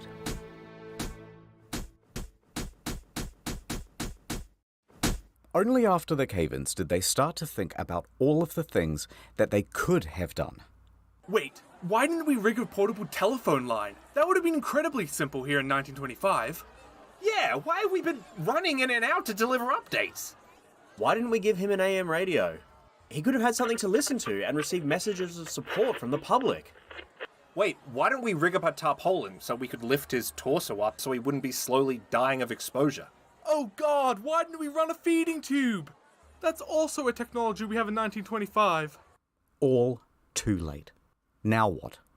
The one route to get to Floyd is closed forever. That meant two options. Number one, capitulation. Surrender him to the cave. Or number two, dig down from directly above Floyd. Now, the prospect of digging from above seemed almost fanciful. At least, it did in the beginning. But luckily, they had some help. Owing to Miller's reporting, Floyd had become practically the most famous person Remember, in this the is a true country. story, y'all. The rescue had become a high priority for the governor of Kentucky. Lieutenant General Denhart enters the scene. He's been updated on the situation, and following shortly behind him is a small army of miners and engineers. He declared to the despondent crowd, "Gentlemen, I am here on behalf of the governor. The purse strings of Kentucky are open. Take this blank check and bring that man out alive." Floyd, in that cold, wet confine, could not have imagined the scale of the operation that was going on 55 feet above him. Authorities assumed control of Colin's rescue. Denhart gave Henry Carmichael the lead to dig, and Carmichael raced to get to work. He enlisted his employees, his fleet of expensive high-tech machinery. Professional groups were brought in from all across the state. Local townspeople were mostly excluded, and for the first time since Collins had been trapped, work was now about to go ahead in a systematic manner. Everyone knew the plan, everyone had something to do, and everyone was working fast. But just as hopes were rising, they were once again dashed against the rocks. They had all of this state-of-the-art machinery shipped in and assembled by the engineers and rearing to go, and it was all worthless. See, the problem is, the cave drew air into it. These diesel-powered engines pumped out enormous volumes of choking exhaust. Within a day's operation, the cave would be filled with carbon monoxide, and Floyd would be dead from asphyxiation. Just as quickly as solutions would arise, the cave would parry them away. It refused to let this man go. So engineers and miners had wasted hours assembling everything, only to realize that they had to pack it all up and cart it away. Because the digging of a 55-foot shaft would be done with picks and shovels. Carmichael didn't know much about caves, but he knew a lot about quarrying, and he estimated that his team of 75 volunteers could dig and dredge at a rate of 2 feet per hour. If they worked around the clock, they would be digging directly into the spot where Floyd lays within 30 hours. Now, was it possible that Floyd could survive for another 30 hours? Absolutely. Let's go. The first ton was moved, and at first it was easy work. Just dirt and clay. Carmichael understood well that this was a race against time, so he watched the men closely, and if they seemed to be slowing down, even a little, they would be yanked out, and immediately a new worker subbed in. Nonetheless, the pace slowed. By 10 feet, the shaft narrowed greatly, which meant that only 2 men could work at a time. At 15 feet, they hit boulders. Pickaxes went in, and a system of pulleys and buckets had to be used to cart the rock out. Tracks were even laid to ferry the refuse to a dump site. Time passed. Hours passed. Night went to day. The day was hot. This was yet another problem, because it's early February, there's tons of ice still in the ground, and its exposure to the fresh midday sun meant that the walls of the shaft were softening and the ground becoming sodden. The pace of digging slowed. It was now only half a foot per hour. Most anyone could do was watch helplessly on the sidelines and pray. Interestingly, though, there were a lot of people on the sidelines. Floyd wouldn't have believed that the space above him had turned into a literal carnival in his honor. Vendors showed up to sell hamburgers, hot dogs, and souvenirs. Families sprawled out over blankets to listen to hymns from local church groups. The local mountebanks sold moonshine and miracle cures. There was even a bloody juggler. And Old Man Lee was there, walking around, shaking his jar, and soliciting donations. But where were Homer and Burden and Miller during all of this? Okay, let's back up a bit. People did not properly understand exactly how Floyd was trapped, and the news didn't help much either. So the obvious question started to arise. Why hasn't he been rescued yet? Just clear some gravel or pull a rope. How is this so hard? Motive was attributed. I heard they didn't even want to have him rescued at all. I heard that they're doing all of this for publicity. And Lee's activity of soliciting donations, remember from before, further inflamed rumors. I bet Floyd isn't even trapped in there. These were all real rumors, and they got worse. You know what? I've heard he comes out at night, and then he just goes back in the morning. Other rumors included, I heard that after Floyd went into the cave, someone murdered him. Others said, I think they're withholding food and water from him so he dies. This whole thing is a fraud. As time went on, it was harder and harder to ignore the hoax claims. Then, people started to form righteous mobs, claiming the whole thing was a fraud, and they started to get nasty. In fact, 2 people even went to the telegraph office and pretended to be Floyd sending telegrams to his mother. Here's what it said. Quote, "Please contradict statements that I am buried alive in Sand Cave. Stop. Tell mother I am all right. Stop. Am coming home. Stop. Floyd Collins." Naturally, the AP published these telegrams unquestioningly, and now word is out to the press that he isn't actually in the cave after all. That made the authorities look foolish, and it could not go on. So, a hasty court-martial was arranged, and Homer, Miller, and Gerald were summoned. They hold one session on Monday and another on Tuesday. Lee and everyone else is cleared of charges, a retraction is written, and things carry on. Generators rumbled, pumps churned out water. Men continued working in shifts and carrying away the earth. Here they are with strips of lumber to shore up the walls. They were only 25 feet down.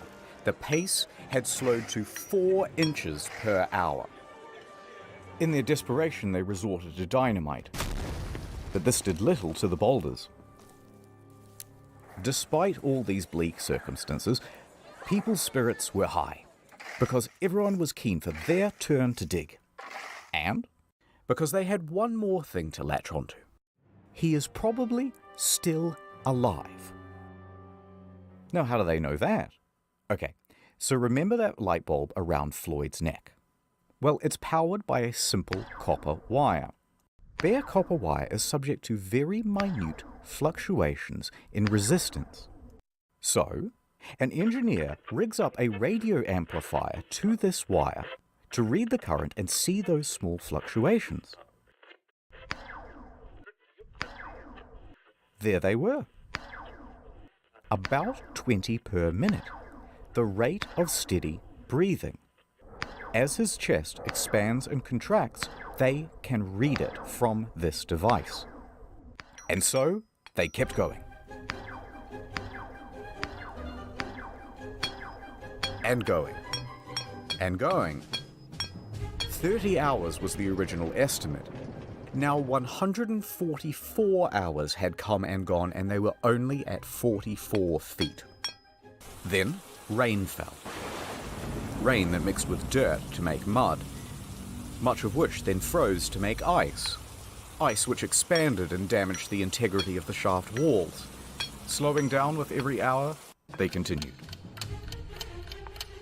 Many more hours passed, and they were getting close. But it was now 15 days since Floyd was first stuck in that cave, and people had mostly lost hope.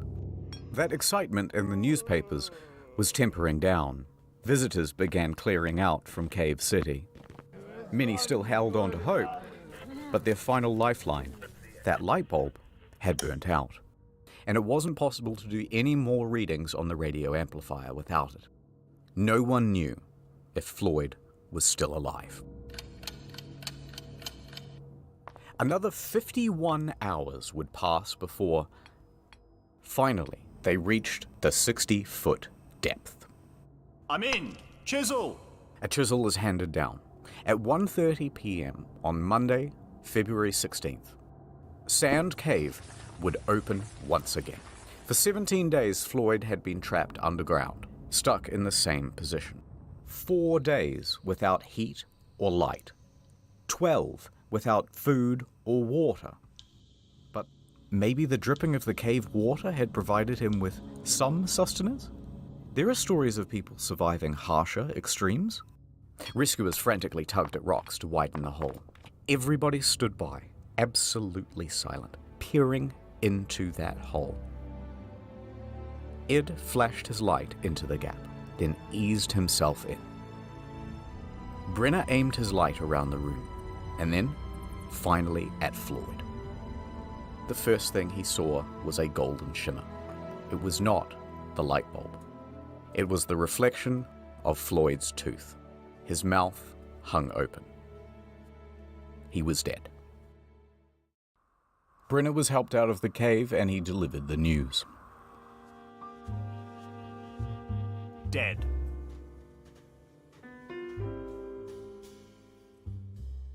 A coroner would later state that Floyd succumbed to exposure, and that they had missed him by just 3 days, about the same time that the light bulb had gone out.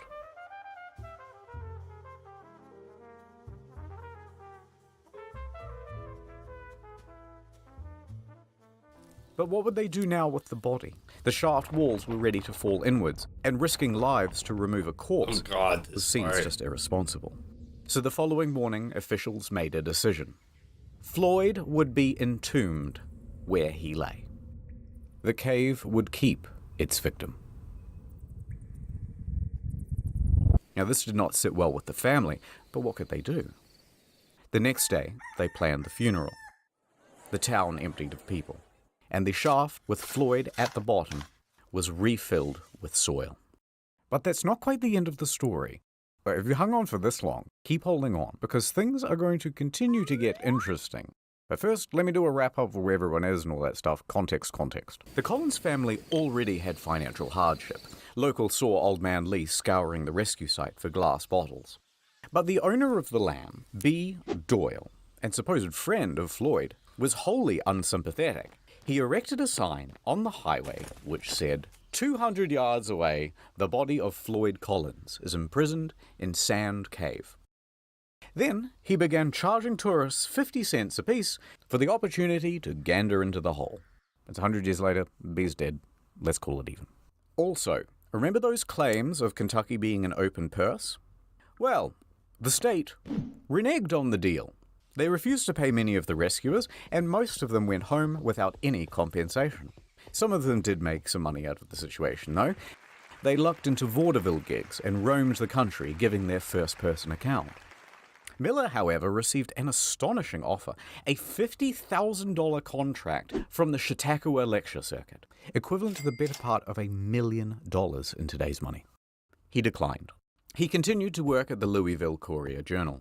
The following year, his coverage of Floyd's story earned him the Pulitzer Prize. And the brother, Homer, he needed money, and he agreed to do that vaudeville circuit. He stood on stage and regaled the audience about tales of his brother, their childhood, and the tragedy. But Homer made it known why he was up here on stage trying to get money. He had a mission. I kept thinking of Floyd lying in the muck, where he had suffered beyond our power to imagine. I would never have peace of mind if he remained there. He wanted the money to dig Floyd up and get him out of that cave. A couple of months later, he had it. All right, so back to Floyd. April 17th, 1925. 7 miners showed up to the scene. They began to dig. Within a week, they had arrived at Floyd. And this time, they approached from the other side of the rock formation. That way, they could remove the rock pinning Floyd's leg. They lifted him up from his tomb and laid him down on the fresh air above. April 26th, 1925. Floyd was set to rest in the family cemetery. A stalagmite had been set as a headstone to mark out his plot. And there he lay. No, that's not actually where it ends. Okay, this is where it gets weird. 2 years later, 1927. Times have been tough for the Collins. So Floyd's dad sold Sand Cave to a dentist named Dr. Harry B. Thomas for $10,000. Now, Homer begged him not to, because at the time, the government was starting to buy up tons of land in the area and turn it into national parks. They had to pay at a very competitive rate. But Lee was becoming a bit old and senile by this point, and frankly, it's doubtful that he cared about Homer or Floyd or anyone else for that matter. It's 100 years later, he's dead now, let's call it even. So, the point is, in this land sale with Thomas, Lee agreed to a very odd clause. And that clause said, everything on that property belongs to Thomas. And should he wish, for example, to exhume a dead body and re-embalm it and put it on display in something really tacky like a glass coffin inside a cave, maybe, then that would be his prerogative. Lee signed yes. And Thomas did exactly that. Doyle made Floyd's corpse a tourist attraction. That's right. 2 bits of gander, come and wonder at the incredible dead man who died in a cave. But to add insult to injury, it worked. Visitors returned to Sand Cave to gawk morbidly at Floyd. Within a few months, Thomas had turned Lee's failing farm into a successful business. Now, the rest of Collins' family is horrified. They try a number of times to get Floyd returned to them, including through the legal system. But somehow, incredibly, the judge ruled in Thomas's favor. And so, there he lay for the next 2 years.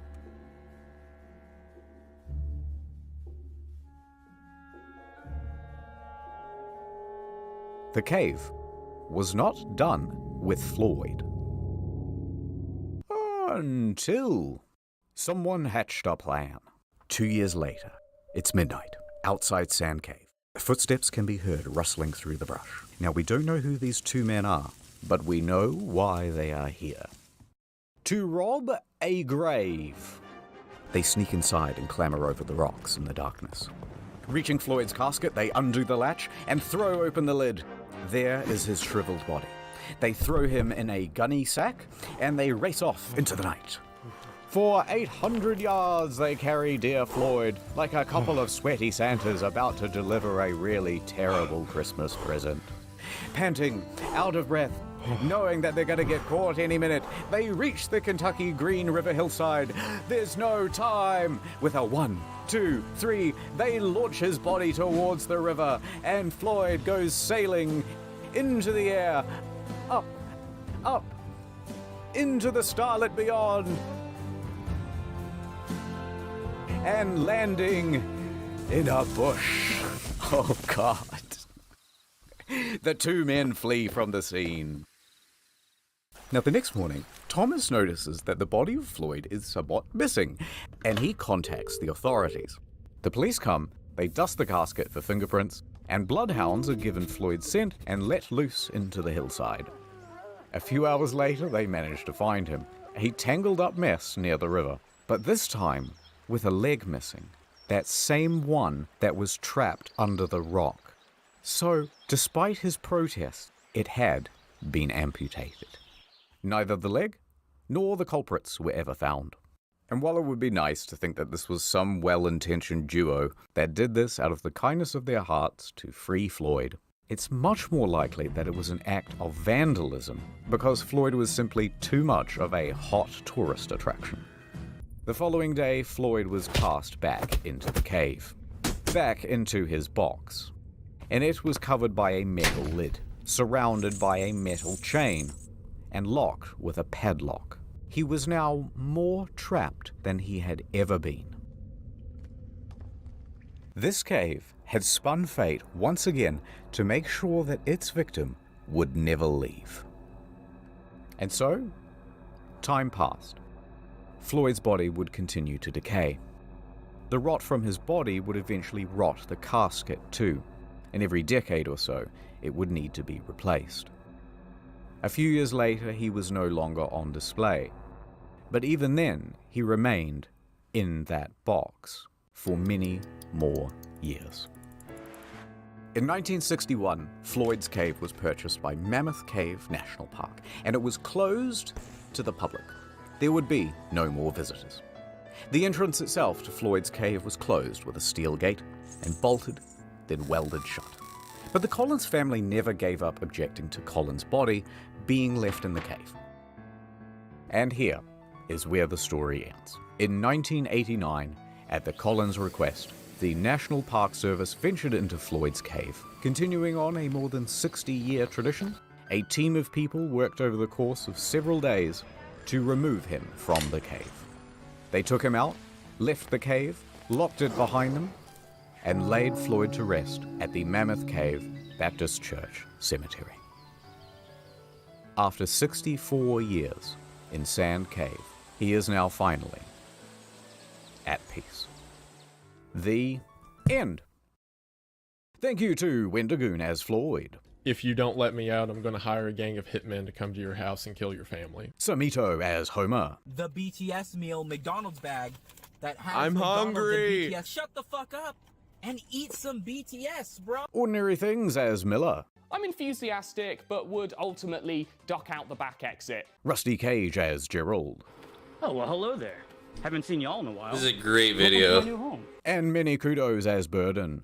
Hey, buddy. You right down there? I can't. You was sleepy? I can't get out. We get you a coffee? Cold and Little cup of Joe? Little cup of Joe? Bloopers might even be better than the whole thing. There's like 3 different, wait. Okay, yeah. There's like 3 different videos on that particular topic. So it's just like another example of just like, you don't need to worry about like who's doing what, you know. 30, he said. Stay in your lane, people. Concordia, ship of dreams. It's been 8 years. I can still smell the buffets from their 5 restaurants. The casino and 3-story theater had hardly been used. Ah, the gym, the day spa, the sheets in her 1,500 luxurious cabins hadn't even been slept in. Costa Concordia cost $570 million to build. And you could tell. You could really tell.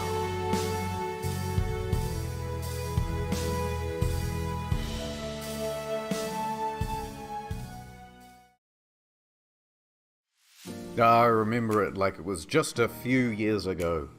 We had left Civitavecchia, a port in Rome, and we were making our way to Savona. It was day 2 of our 7-day journey. But that ship, she was cursed. Oh my god. When she premiered, the traditional bottle of champagne bounced right off the side instead of smashing. A bad omen. But I'm not the superstitious type. Nothing could go wrong on Friday the 13th of January, 2012, on the 100th year anniversary of the Titanic, on a ship that's also only safety rated for 2-compartment flooding, especially not when you have a 5-star max level captain like Francisco Scatino, a man who mysteriously rose from head of security to the position of captain within just a couple of years. He knows exactly what to do in case of an emergency. For example, when he caused this emergency in 2008, when he crashed into a port in Sicily. And in 2010, in Warnemünde, Germany, when he was steering a different ship and came into port too fast and caused another collision. I've got a good feeling about this. So let's set the scene. It's a beautiful evening. People are having fun on the slides, drinks at the bar. Antonio Magnotta is playing piano at the restaurant. Martin the Magician is setting up for his show. And the ship is setting up for a little detour. It's called a sail-by salute. Basically, you get real close to the shore and honk the horn. The locals hate it, but the customers love it, and it's a tradition. Scatino, the captain, comes into the dining hall with the lady, Dominica Samorton. Remember this face because you'll be seeing a lot of it later. Scatino eats his dinner with her and socializes for a little while. Then he, Dominica, and the maitre d' finish up and excuse themselves. They're heading to the bridge. It's time for that sail-by salute. This time, they're going to get closer than ever. Just 1,500 feet from the island of Giglio. And how are they going to determine this distance? Well, of course, the captain is going to eyeball it. Apparently, it's not an uncommon thing to do. Scatino turns to the fella steering, his helmsman, Jacob Ruslibin. First interesting tidbit. Costa Crociere has hired Jacob from Indonesia at a rock-bottom price, and he's a bit of a newbie to the job. In fact, his profession hitherto, a painter and a cleaner. It's his first time steering a massive ship, and he's very excited. At least, we think he is. It's hard to tell because he doesn't speak English or Italian very well at all. Off to a good start. The second in command orders the helmsman to 290. Now, don't be confused by these numbers, they're just the degrees on a compass. At the same time, the captain whips out his cell phone and calls former captain Mario Palombo, who lives on the island. They chat about the safe distance to Giglio's shores. It's all very casual. Anyway, Mario says that the safe distance is between 0.3 and 0.4 miles from shore. The captain is going all in. This is not his first sail-by salute, so he's confident in what he's doing. We're going closer than we've ever been before. The captain's eyeballing it again. New heading of 300, he tells the helmsman. Downstairs, Martin is about to cut his assistant in half. And of course, that means that there's already a lady inside this box. She's waiting for the cue, and then she'll poke her legs out. The captain is giving more orders. Pulling gently to 310. Increase speed to 16 knots. Going this fast is going to be a fatal error. But before we talk about that, let's talk about another big problem. Language barrier. Because at this point, the captain says 325, but the helmsman relays 315.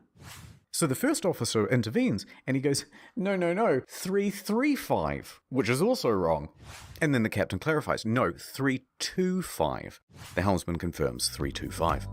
Their poor communication has them moving at a much wider angle than they think they are. However, the captain should and would know this, except for the next problem, complacency about procedure. The standard procedure of a ship this large is for the third officer to give exact positional coordinates every time the captain gives a new directional order. But they're not doing that. 330, he says. The helmsman relays 330. The ship reaches 16 knots. The captain then turns to the second officer and instructs him to go to the left wing. That's these things here, and they basically exist so you can get a better view over the whole vessel. A few seconds pass, and then the mood starts to turn. Scatino notices white foam of waves breaking against the rocks directly in front of him in the distance. The Costa Concordia, right now, is almost 700 meters closer to the rocks than it should be. Without deviation, there is going to be a direct collision. Oh, shit! Scatino immediately commands the ship to start turning away. 335. Not enough. The captain shouts, 340. The captain yells, 350. Now, remember how I said that accelerating to 16 knots was a fatal error? Well, that's because it's made this ship incapable of such a drastic turn. What they've got is understeer. Here's an example. The front end is not working. You're turning, and you're just going straight. You want to go over here, but you're going to end up over here. So despite the order of 350, right now the bow is still only pointing at 327. Not nearly enough to miss the rock. And oh no, it's about to get worse. That language barrier again.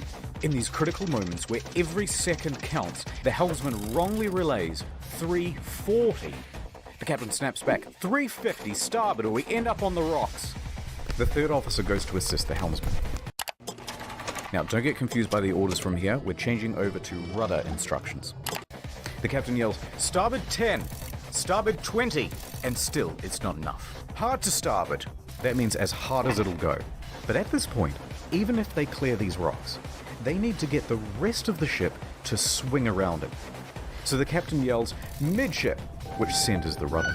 The bow is now less than 150 meters from Skull Rock. Port 10. But the helmsman only gets to port 5 before another order is given 2 seconds later. Port 20. They might just avoid disaster here, maybe. But then, oh no. One more time, the helmsman cocks up at the worst possible moment. The helmsman goes to starboard instead of port, undoing the swing. 8 seconds later, he realizes the error and corrects, but it's too late. He has just turned a probable near miss into a sure hit. All they can do now is hold on as the bow of the ship narrowly passes by the rocks. Hard to port! The second officer yells, "We're gonna hit!" Collision.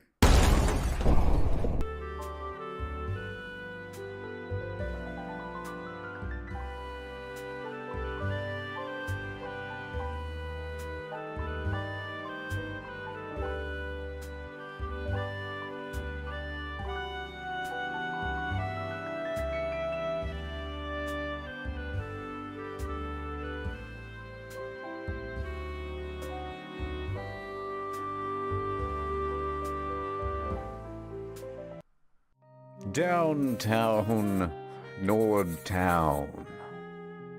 It's day 56 of playing Russian roulette. Seems I never win. Gonna drink all by yourself? Somebody has to. I hear you're a man who's good at finding folks. I'm many things. I'm looking for this fella. I gots to find him. It's breaking my little heart. I'll see what I can do. I have contacts in thousands of servers in dozens of countries across the globe. And just like that, she was gone. The only thing she left was a calling card. Sometimes when you follow a case, it follows you back. NordVPN can protect my online data. But who can protect me from myself? When they said this job gets easier, it was just another lie. Forensics found his password spread all the way down the block. In a perfect world, we'd all use NordVPN.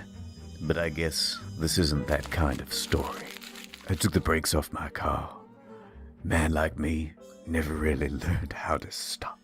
Shut the fuck up. I took the steering wheel out too. I let the road take me where I'm supposed to be. That's right, Toots. Your husband's dead. Merry Christmas. Go to nordvpn.com/internethistorian for a huge discount on a 2-year plan.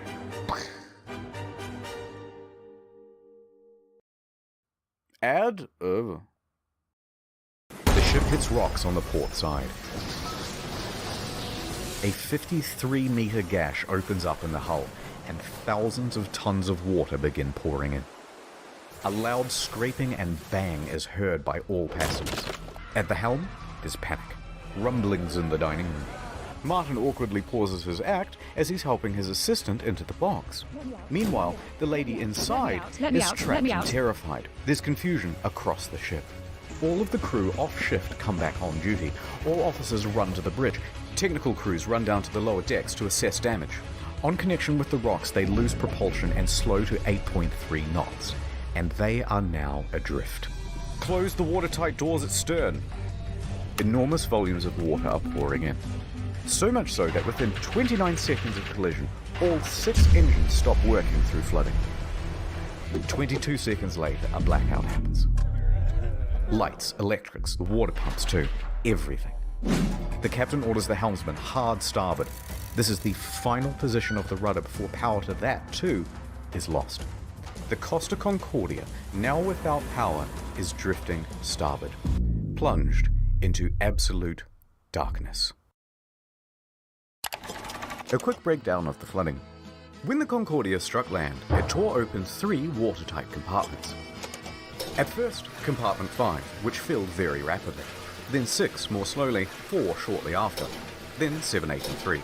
Modern ships are built to withstand 2 compartment breaches. These compartments especially though are a problem, because they contain the engines and the electrics. These main generators give power to the whole ship. From propulsion motors to rudder to hotel functions, pretty much everything. When they went out, the ship was a functionless, sinking cage. A few seconds later, the emergency batteries for internal lighting and communications kick on. When the lights come back on, Martin has vanished. He's ditched the stage. And it caused a huge panic in the theatre, as passengers are trying to flee to their cabins and to muster stations. People already in their cabins come out and start putting on life vests. Staff rally and try to calm everyone down. Everything is fine. There's no need for vests. Please return to your cabins. The emergency generator starts. All of the watertight doors close except for door 12, which is jammed. The captain calls Pilon, the chief engineer, as the ship begins to list on the port side. There's water coming in? Yes, there's water. But where? The engine room. But a lot of water? Yes! There's water, you can't go down. Let's go down the other side. In a moment we'll start the pumps, I'll let you know. In the theatre, the whole magic box apparatus slides right off the stage and falls into the crowd, further increasing panic. On the bridge, an announcement is being prepared. They are going to lie to prevent a panic. Let's just say we have a blackout. The deputy chief engineer enters the engine control room. He confirms to the bridge that at least compartments 5, 6, and 7 are flooded. Announcements are made. On behalf of the captain, to inform you that due to an electrical fault, which is currently under control, we're currently in a blackout. Our technicians are working to resolve the situation and will inform you of developments as they occur. Thank you for your attention. Coincidentally, at the same time in the restaurant, they're playing My Heart Will Go On, and it's very much not helping the situation. The captain calls the Costa Crisis Unit. Roberto Ferrarini. He tells the crisis unit that they've hit a rock, that they're assessing damages, and that they are also in a blackout. The crisis office says to reverse the ship up onto shore. Well, how are you going to do that? You don't have power to the rudder, let alone the engine. You know, hoist the sails? Anyway, around this time, the wind direction creates a starboard list, and the ship begins to turn anyway, drifting right back towards the shore, which is a very good thing because you want the ship to end up as close to shore as possible. A panicked passenger senses that something is off. This isn't like any electrical problem that she's ever seen. Plus, there was a massive crashing noise and now the ship is tilting. So, she contacts her daughter in Italy. The daughter then calls the police, and the police call the harbour master. While that goes on, a conversation between Pilon and Ambrosio. The diesel is not starting. The captain asks the engine room, but where have we made contact? Thinking that the incoming water can be reduced. Captain, here everything is lost. The electrical panel, everything. They're saying at this point that the ship is going down. The captain calls Roberto Ferrarini again. Actually, 2 compartments have been flooded, but don't worry, the ship's stability isn't in danger. Wrong. Passengers begin going to muster stations on their own initiative. The cruise director says, "We have a lot of people at muster stations that I do not want to fall overboard. Do we make an announcement to tell them to go to the lounges?" Bozio says, "I think that's best." The harbour master from Livorno calls the ship. The captain tells them that we just have a blackout. How long has this blackout been going on? About 20 minutes. Have you asked passengers to put on life vests? It's just a blackout. I gotta go. The harbour master is suspicious. He says to his superiors that he thinks something more is going on. He calls a patrol boat to the area and asks them to look at the ship. Another problem. The fan on the emergency diesel generator isn't working properly. Pilon manually has to turn the thing on and off with a screwdriver so that it doesn't overheat and cause a fire. The captain is on the phone to the lower decks, asking pointless questions like, "Is it still flooded? Yes, it is. The captain is essentially in denial of the situation. The harbour master calls again. Finally, he says, the ship is taking on water through an opening in the left side and the ship is listing. He qualifies with, no one dead or injured. The harbour master asks if he needs help. Just a tugboat? When in reality, they need a full rescue. With 3 compartments flooded, the captain finally realizes that things are really bad and they are not going to improve. The Coast Guard orders every available ship to the scene. Meanwhile, up with the passengers, the cruise director's assistant says, everything's under control. Please return to your cabins or hang about in the lounges, no problem. She said this despite knowing it was wrong and that it further endangered lives. Most passengers at this point, though, aren't listening to this nonsense, and they're busy figuring out how to abandon ship. Bang, bang, bang, bang, bang, bang, bang. Local television has already picked up the story and they begin broadcasting live radio feed from the bridge. Hey, Capo. Captain, the passengers are going on board the boats. Okay, let them go to shore. So then general emergency? Wait, let me talk to Ferrarini. We risk the emergency generators that do not have cooling. It has cooling problems, 100 degrees. The cooling fan has stopped. Pilon calls the bridge and tells the safety officer they need to evacuate. The safety officer relays this to the captain, but after no response, he orders the engine room to evacuate on his own. The captain says, no, stay. We're leaving. So what do? General emergency?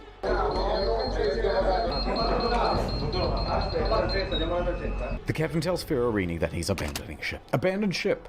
Another announcement is made. Ladies and gentlemen, your attention please. The situation is under control. Please remain calm. But at this time, proceed to your muster station. They're located outside on deck 4. The Livorno Coast Guard calls again. The captain declares distress. The Coast Guard officially calls for rescue operations. They contact Pietro Mille, the helicopter base commander, who then calls in every available pilot as he rushes down to the helicopter base. Pilon shuts down the emergency generator for the final time. The first rescue vessel arrives. By this point, the lifeboats are already going. Luckily, the ship is very close to shore. Oh, perhaps too close to shore. The ship forcefully runs aground, creating an uneven center of gravity, and it begins heavily listing starboard. The captain issues a general emergency on board. The announcement to abandon ship is finally called and alarms ring out, and with that comes panic. And now that they're listing, with many of the lifeboats too awkwardly positioned to enter the water, there aren't enough readily available and they have to start going back and forth to the shore, picking people up and dropping them off. The patrol boats report to the Livorno harbour master that the ship has run aground and is listing heavily. So the harbour master asks the captain about it, and the captain says, no, the ship is still floating. In fact, we're trying to maneuver it onto the shore. They know he's lying. Hold on, I'm reversing it. Beep, beep, beep, beep, beep. The captain then says to bottom out the starboard anchor. So they drop out the anchors, but let out too much chain, effectively rendering them useless. The deputy mayor of Giglio, Mario Pellegrini, and tobacco shop owner Giovanni Rossi arrive at the harbour. They watch the scene unfold. As the first of the lifeboats arrive on shore, the deputy mayor takes the initiative and races to board one of the lifeboats, returning to the ship, and starts trying to find someone in charge. He gives up and starts helping passengers. Schettino tells everyone to leave and take radios, but not before changing out of his uniform and into a nice suit. Priorities. Dimitri Christidis and Silvia Coronica leave with him. The maitre d' and Sir Morton both get out of there. By this point, approximately 300 people are still on the ship. Mille reaches the helicopter base. The first helicopter, a slow-moving Augusta Bell, was already rising from the tarmac for the hour-long flight south. Bozio is the last crew member left on the bridge, coordinating evacuation. He then leaves to help passengers board lifeboats. The bridge is now abandoned. And then, the ship's black box stops working. Apparently there were technical problems with it. That means, from here, things are going to get a little foggy in detail. A while later, rescue helicopters arrive, but they're struggling to find the ship because they're expecting it to still be well above water. Passengers are scaling down the port side by ladder as lifeboats return to pick them up. This is no joke. Oh my goodness. It was no joke, mi amor.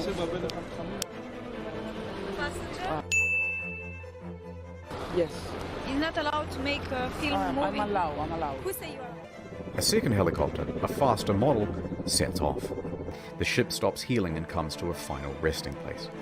Now the Coast Guard calls the captain because he's just learned that the captain has abandoned ship. The captain claims, no, actually I slipped and I fell into one of the lifeboats. I'm a klutz. But now that I'm on board, I may as well head back to shore. DeFalco tells the captain to get the fuck back on board. And the captain kind of acts confused and then effectively refuses. So the captain makes it to shore.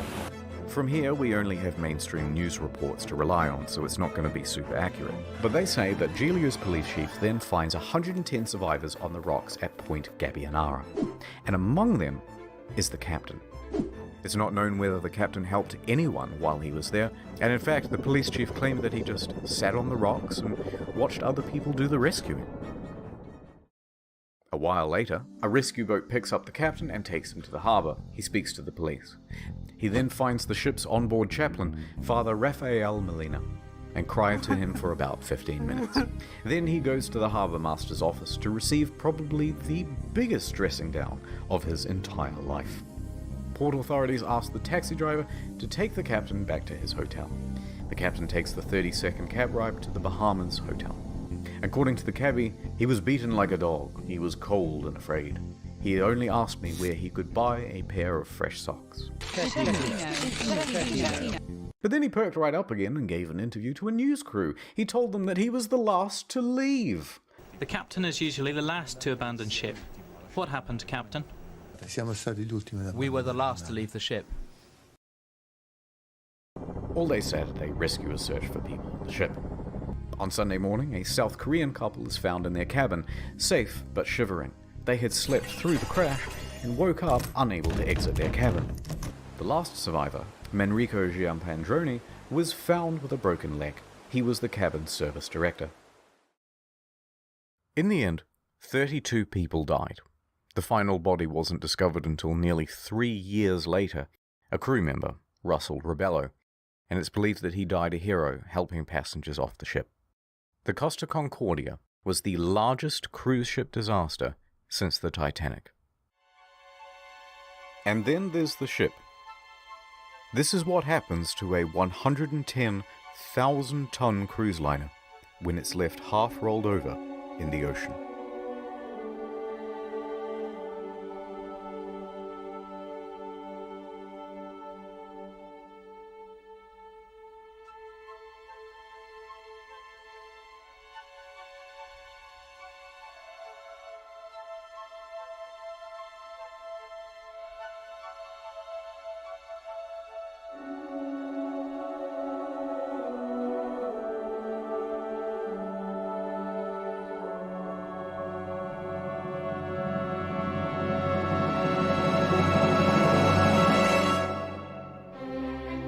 But this isn't the end.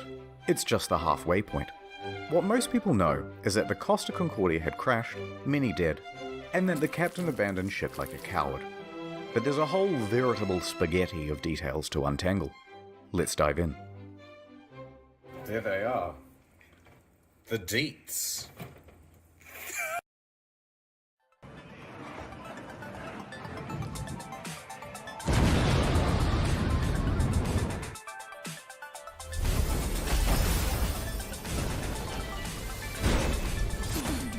Box time.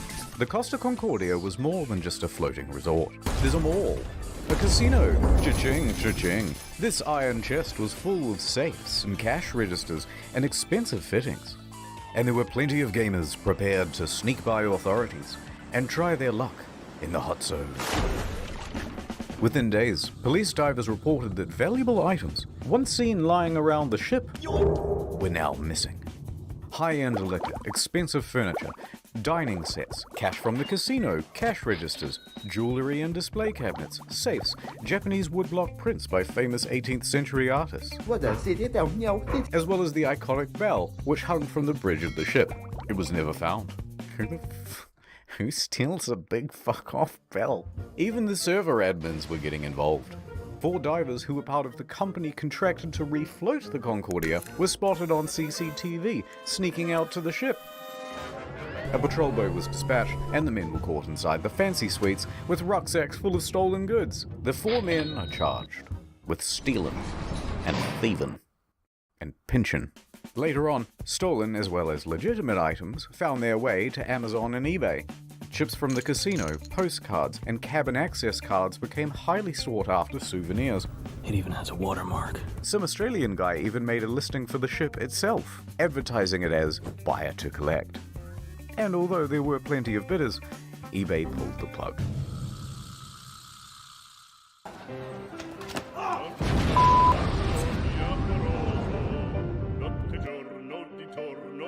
I know you want to see Scatino go to jail, and we'll get to that. But first, we have to talk about someone else. Domnica Samorton. That was a close one.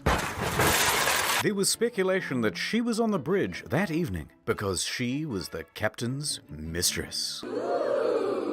Intense media speculation reports that her presence distracted the captain. They both denied their love for years and maintained that they were just friends. Although she did later admit to the media that she found him handsome. And how could you not? You so I finished my code. precious when you smile. Oh, that's awesome. But she says there was no romantic link between them. Some people would like to believe, they want to know I have something with him. It's more interesting. It's like, you know, some spicy in the story. Miss Samorton also loved the spotlight, however. Everyone, oh look! And took several interviews. But as the pressure mounted upon her, she began making ominous threats to Scatino, saying he must confess, and that you have but 1 week to come clean. But things from here get weird. Spicy. Samorton is a bit of a wild card. In a subsequent interview, she claimed a helicopter came to the ship well before the other rescue craft to take away a package. Huh? And what was that package? Drugs, apparently. So rumors began that the ship was running narcotics for the mafia.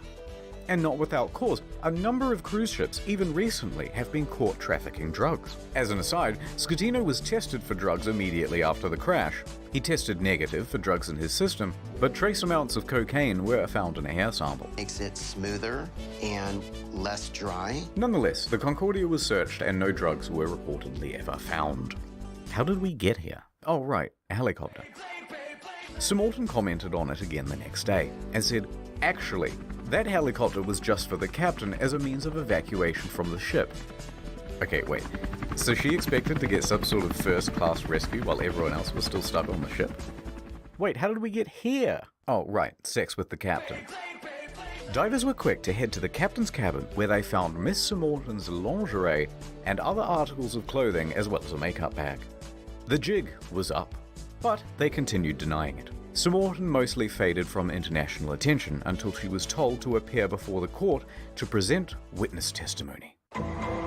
The judge pressed her to be truthful about their relationship, or she would be held in contempt. Either tell me the truth or shut up. So finally, she admitted it. Yes, I had a sentimental relationship with the captain. Stop. But now, stop asking about my private life. She was indeed the captain's lover. What is up, Trouble Alert Nation? Scatino cheated on his wife with C-Mortan. Oh my god! She and Scatino had been having an affair for several weeks. She also said that on the night she boarded, she didn't have a ticket. Ticket, please. And didn't need to pay because nobody questions you when you're the captain's lover. Naturally, she gave another confusing interview after leaving court. I want to say that today is the second time I die because the first time I died in the night of the crash with my psychological brain and problems. And today I died the second time because, of course, people find out something that I try to hide. Subsequent to the trial, she used her fame in Moldova to become a political activist, often appearing on television and radio and in articles covering protests, accompanied by pictures of her being arrested by police.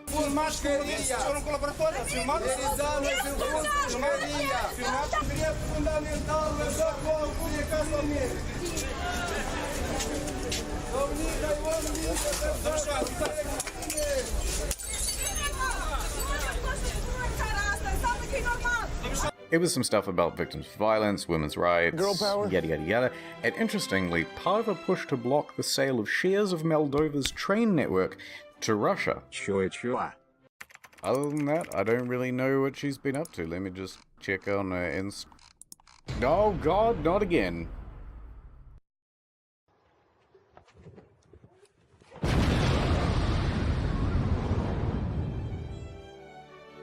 Several civil suits were quickly lodged against Costa Crociere, and their parent company, Carnival Cruises, immediately saw a share drop of 23%. Don't beat. Passengers sought compensation for their damaged mental health, lost belongings, and loved ones. Either they allowed him to divert from his course, or they didn't know where their billion-dollar ship was. Within a few days, facing financial and media pressure, the CEO attempted to join the bandwagon against the captain and the crew. That was not the ordinary route that the ship was taking at the time, and was not only taking, but the time the ship was... Junior! Claiming that the ship was not approved to deviate from the route. But that wasn't true. Approval isn't required if the ship is deviating by less than 15 miles, or that it was against company rules. Also untrue, because investigators found that they didn't have any rules about deviating route, and they tacitly encouraged sail-by salutes. Now, in response to the civil suits, Costa Crociere offered passengers 11,000 euros each as compensation. That's kind of small. 11,000 euros, about $14,000, is the minimum compensation under international law when a ship is abandoned. This was to reimburse them for their tickets, as well as any costs they accrued in having to unexpectedly travel home early. And that was supposed to release them from everything and anything that has to do with this accident. I cannot ask for more than this. A lot of passengers, understandably, were not too happy with this deal, and they refused to take the money. We think the offer is an insult. For what these poor passengers went through, we think that the compensation being offered is not commensurate. Here, take it. Compensation being offered is not commensurate. Later, Costa Crociere would lodge a plea deal with the Tuscany court to pay a €1 million fine to avoid a criminal trial. The judge agrees. Costa Crociere is now off the hook for all criminal liability for the whole thing. They've washed their hands of the incident and flecked the residual droplets of responsibility onto the faces of 6 staff members. Passengers and relatives of the dead are livid that the company has been able to avoid criminal responsibility. Offered is not commensurate. Civil suits against the company continue. By the way, the residents of the island of Giglio also banded together and sought damages. They didn't get much. Eventually, passengers who refused the initial compensation of 11,000 joined civil parties against Scatino in his trial in 2015. Is not commensurate. They were awarded 30,000 euros each. Other cases, especially those involving lost relatives, are settled for undisclosed amounts.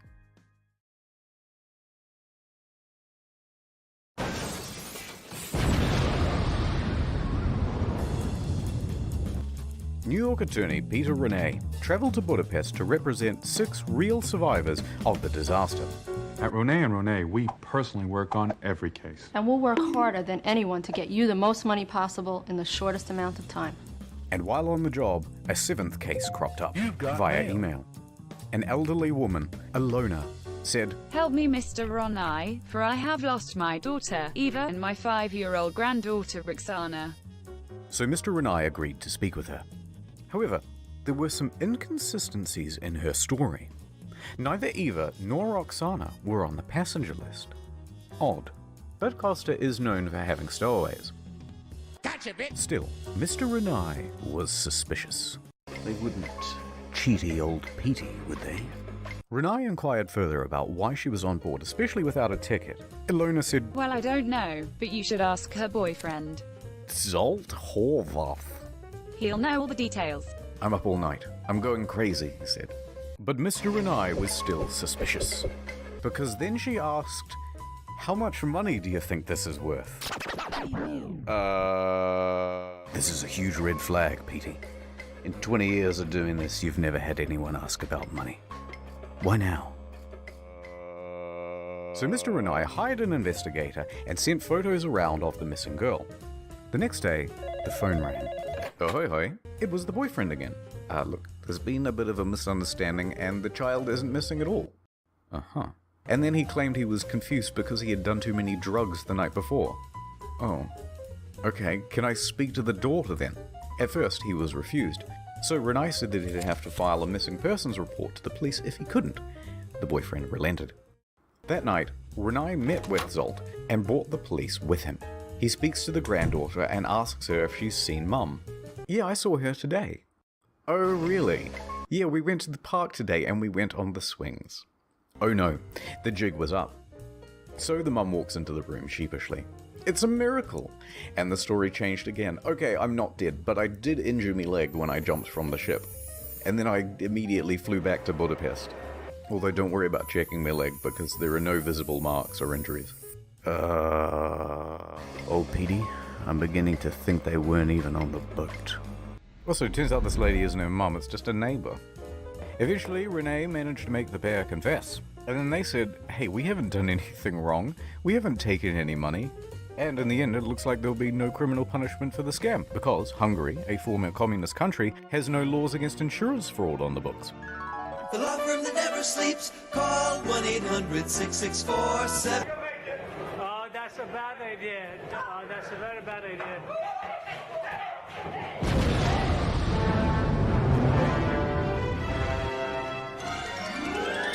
Mario, would you teach me some Italian? Oh, of course. Get back on board for fuck's sake. Okay, thanks. Gregorio De Falco, the naval officer who shouted at Schettino to "Vada a bordo caso," became a bit of a national hero overnight in Italy.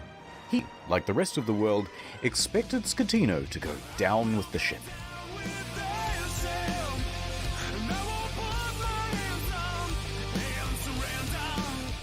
And when the captain chickened out, De Falco was there to admonish him.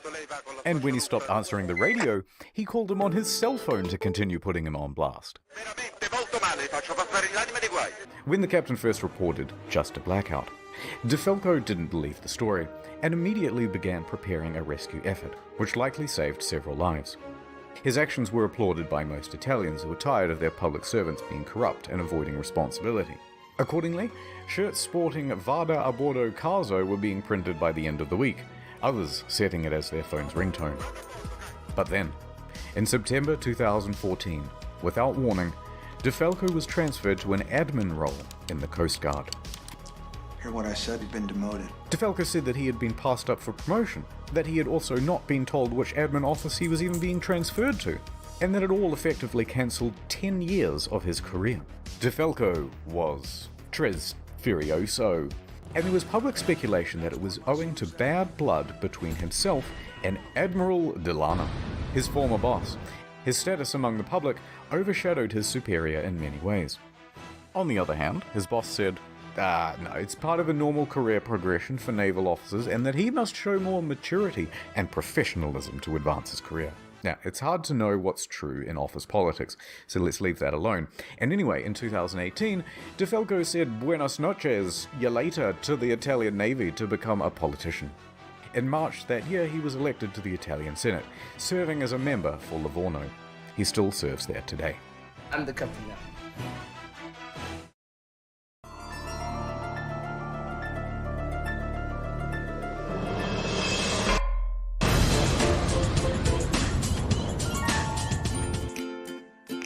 The day after the disaster, Schettino was taken into custody by police and underwent questioning. However, it was clear that this would not be a straightforward investigation. So the judge released him under house arrest at his home in Sorrento, a town in Napoli. By July of that year, the house arrest was relaxed and he was allowed within this general area. While under house arrest, he wrote a book with this journalist from Rai magazine. I have no idea what it says, I don't speak Italian. But goddammit, he must have some kind of charisma going on, because there's been a lot of speculation in the press that he had an affair with her as well. You can't keep getting away with it! Hold on, I got it. Not content with abandoning his ship, this dude is determined to abandon his wife as well. So, Schettino and 5 others are facing criminal charges. Straight away, everyone lodges a plea bargain with the court, and all of those plea bargains are accepted, except for Schettino's. And the condition of everyone's reduced sentences are that they must provide witness testimony against Schettino. He touched me. Ciro, Jacob, and Sylvia were all given suspended sentences. Roberto and Manrico are able to opt for community service or house arrest. Not a bad deal. A good deal. Good deal. And that meant that Schettino was now all on his own. Ciro, the first officer, was the first to give his testimony. On the witness stand, he claimed that Schettino was distracted by his mistress and other guests on the bridge. Oh my God. That there was confusion over who was in command. Then it was Jacob's turn. And he said, Lamau XD, because he didn't actually bother with his testimony or his reduced sentence. He just fled the country. It took authorities 12 months to eventually track him down on the outskirts of Jakarta. And when they said, "Oi, we still want that witness testimony," he just scalped again. And he hasn't been found since. After that, Ferrarini gave his testimony, then look, we don't have time to relitigate the whole trial, so let's just go straight to the verdict. Guilty! Schettino was found guilty of multiple manslaughter, causing a shipwreck, abandoning ship, and lying to authorities. He is sentenced to 16 years and 1 month in prison. But wait, there's still the appeals. The appeals trial begins. And the verdict on the appeal? Surprise! Rejected! So Schettino's lawyers appealed again. And the verdict on the final appeal? Schettino made multiple attempts to secure a plea deal but was denied by the prosecution each time. The prosecution called for Schettino to be sentenced to 26 years in prison, calling the incident a Titanic affair. Oh, okay, I see what you did there. Schettino was not present. His lawyers stated that he was waiting outside of the jail for the ruling, so that if his plea was rejected, he could immediately start serving his sentence. And with that, 5 years and 4 months after the disaster, he was finally in a cell. I will not be making any comment. Oh, that hurt.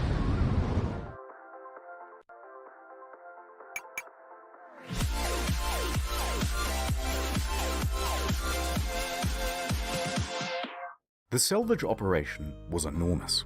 It took over 2 years and cost an estimated $1.2 billion. Beginning in early 2012, they first spent 2 months pumping fuel from the ship's tanks.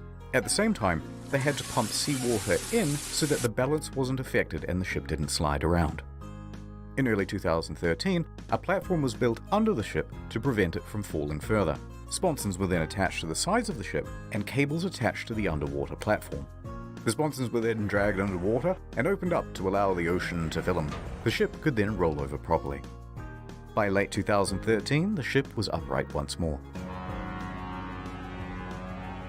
The sponsons were then attached to the side of the ship to help keep it balanced. It now rested partially above water and crews could walk around safely. By July 2014, the water was removed from the sponsons and compressed air was pumped in to lift the ship. And she was ready to cruise again. This time to a port in Genoa. It was a 4-day towing journey to the docks where a 2-year process of dismantling and recycling would begin. That same weekend of the towing, Schettino was busy. He was the guest of honor at a white party on an island in the Bay of Naples.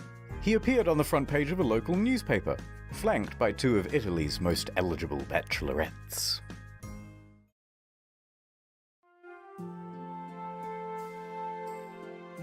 Anyway, so these are the things that I remember from the Costa Concordia. That sweet maiden of the sea. And as for you, little fella,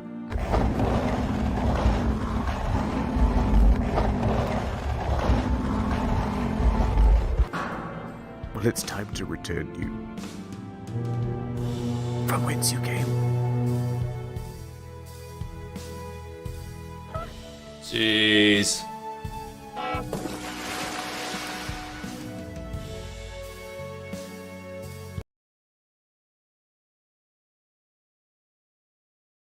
Alright, let's look up a mystery. We've looked up a couple disasters. We've looked up a disaster. We've looked up a tragedy. Let's look up a mystery.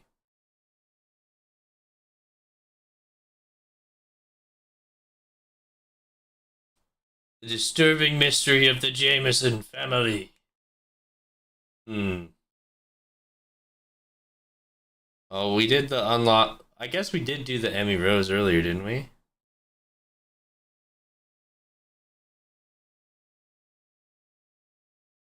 plus years. No. Okay. On the morning of Monday, November 23rd, 2020, at a... Honest to God, this guy's kind of boring. Just kind of really monotone voice.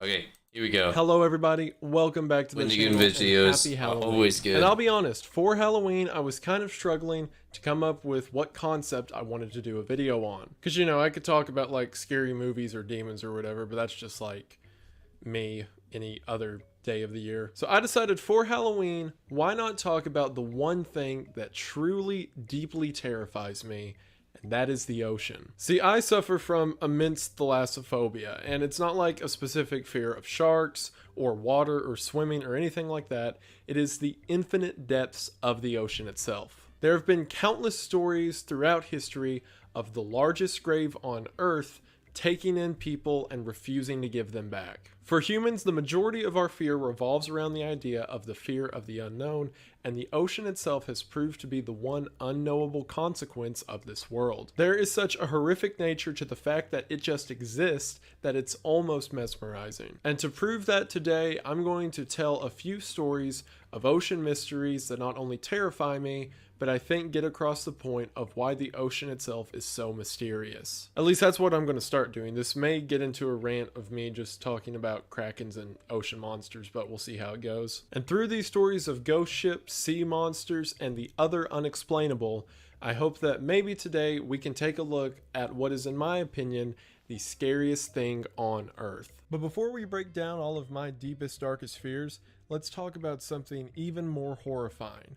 Raid Shadow Legends. I know that as a dude, we like to be disgusting for some reason. And even though it's Halloween, I have come again to tell you about a product that will make your life way less terrifying, and that is today's sponsor, Manscaped. I've talked about it before on this channel, and I'm gonna do it again because, as always, it is a fantastic product. It takes what would otherwise be this expansive, complicated route of what do I need and what don't I need, and compiles it all into one package for you. And today I've come to tell you about their newest kit that you can get a hold of, the Performance Package 4.0.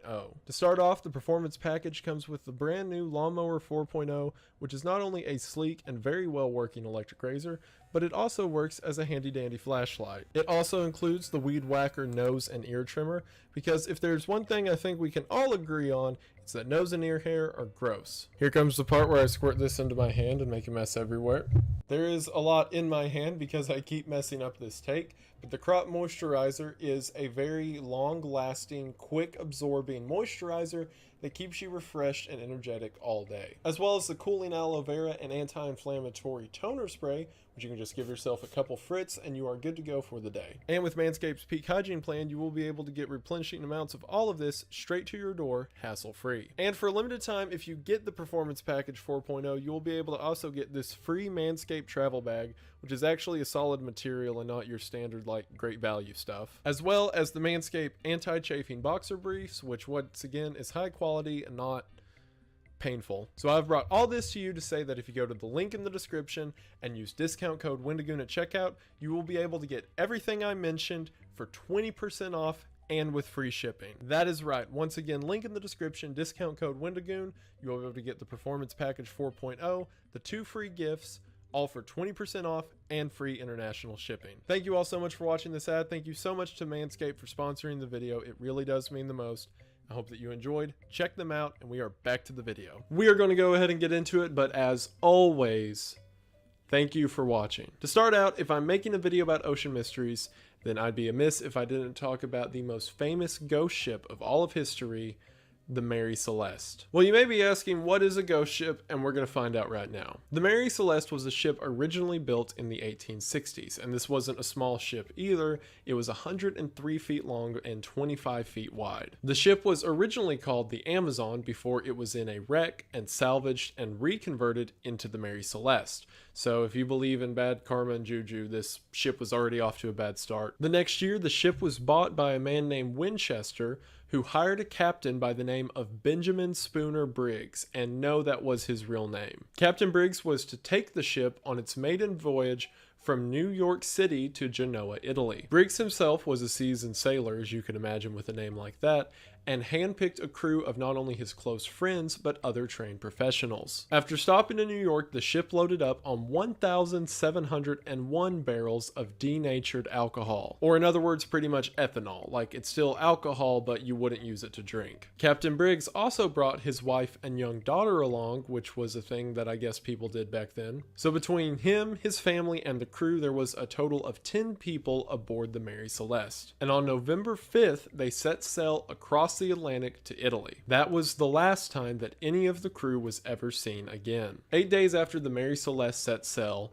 the Di Grazia, which had left from another nearby port, was basically on their track and going to a similar location. It was then on December 4th that the Di Grazia spotted a ship simply floating in the middle of the ocean. This is a weird thing to happen, so the captain of the Di Grazia tried to make contact with the floating ship. Upon coming up to this ship, the captain noticed two really alarming things. For one, the sails seemed to be in a sort of in-between state, as in some of them were furled out and some of them were folded up, kind of implying that it was at a transition period, as well as the much more alarming fact that there was nobody on board, which is probably a bad thing. This ship that had been found completely abandoned was the Mary Celeste. It was found in this state 600 miles off the coast of Gibraltar, which, while closer to Europe than the original starting point for sure, was still basically the middle of open ocean. The captain of the Di Grazia sent two of his men to go search the Mary Celeste, to which this is the site that they came across. Upon getting on deck, they noticed that several aspects of the ship were in a sort of ruffled condition. To start off, several of the ropes were tied to the sides of the ship, and the ropes themselves dangling over in the water, implying that someone had untied something and quickly tossed the rope into the water behind them. Two of the covers to the lower parts of the ship were wide open.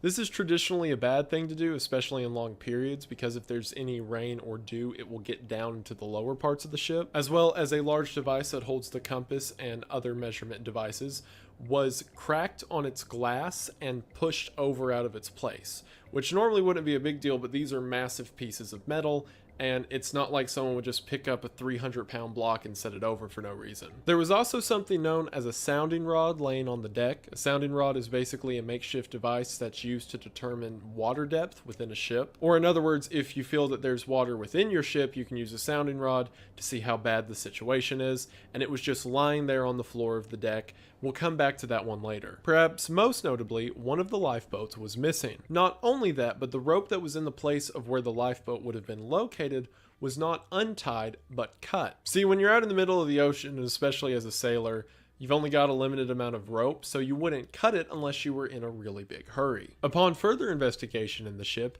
within the cabin they found the captain's log. Captain Briggs logged everything from the hours, so there was a very intense and descriptive description of everything that happened within the boat up until 8 a.m. on November 25th. Because of this, we can safely assume that whatever happened to the Mary Celeste happened between 8 and 9 a.m. on November 25th. That would mean that this event occurred 9 days before its discovery. And given the coordinates that the captain logged at 8 a.m. on November 25th, that would also place it 400 miles away from wherever this thing happened. And one of the strangest things of this entire mystery is absolutely everything was in its place. Everyone's personal supplies, all of the food rations, and the alcohol barrels were all in their respectable locations as if nothing had happened. The only thing that could not be found was the captain's personal navigation equipment. In the very bottom hold of the ship, there was about 3.5 feet of water. Now you may be thinking that that sounds like a really bad thing and the ship is sinking.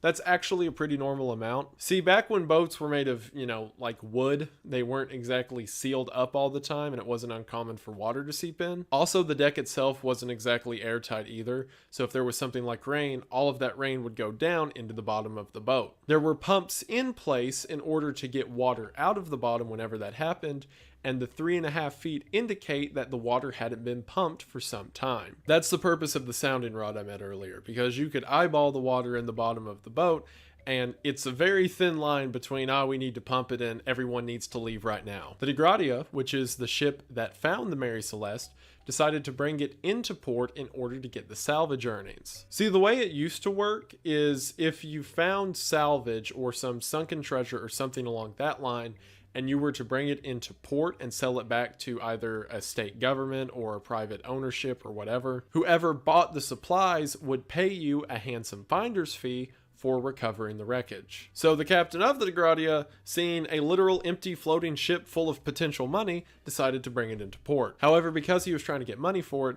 there was a sort of trial held to determine if the ship was gained by moral means, basically confirming that the captain wasn't trying to commit some elaborate form of insurance fraud. Overseeing this trial was a man by the name of Attorney General Flood. And I have to mention this because it's too funny not to.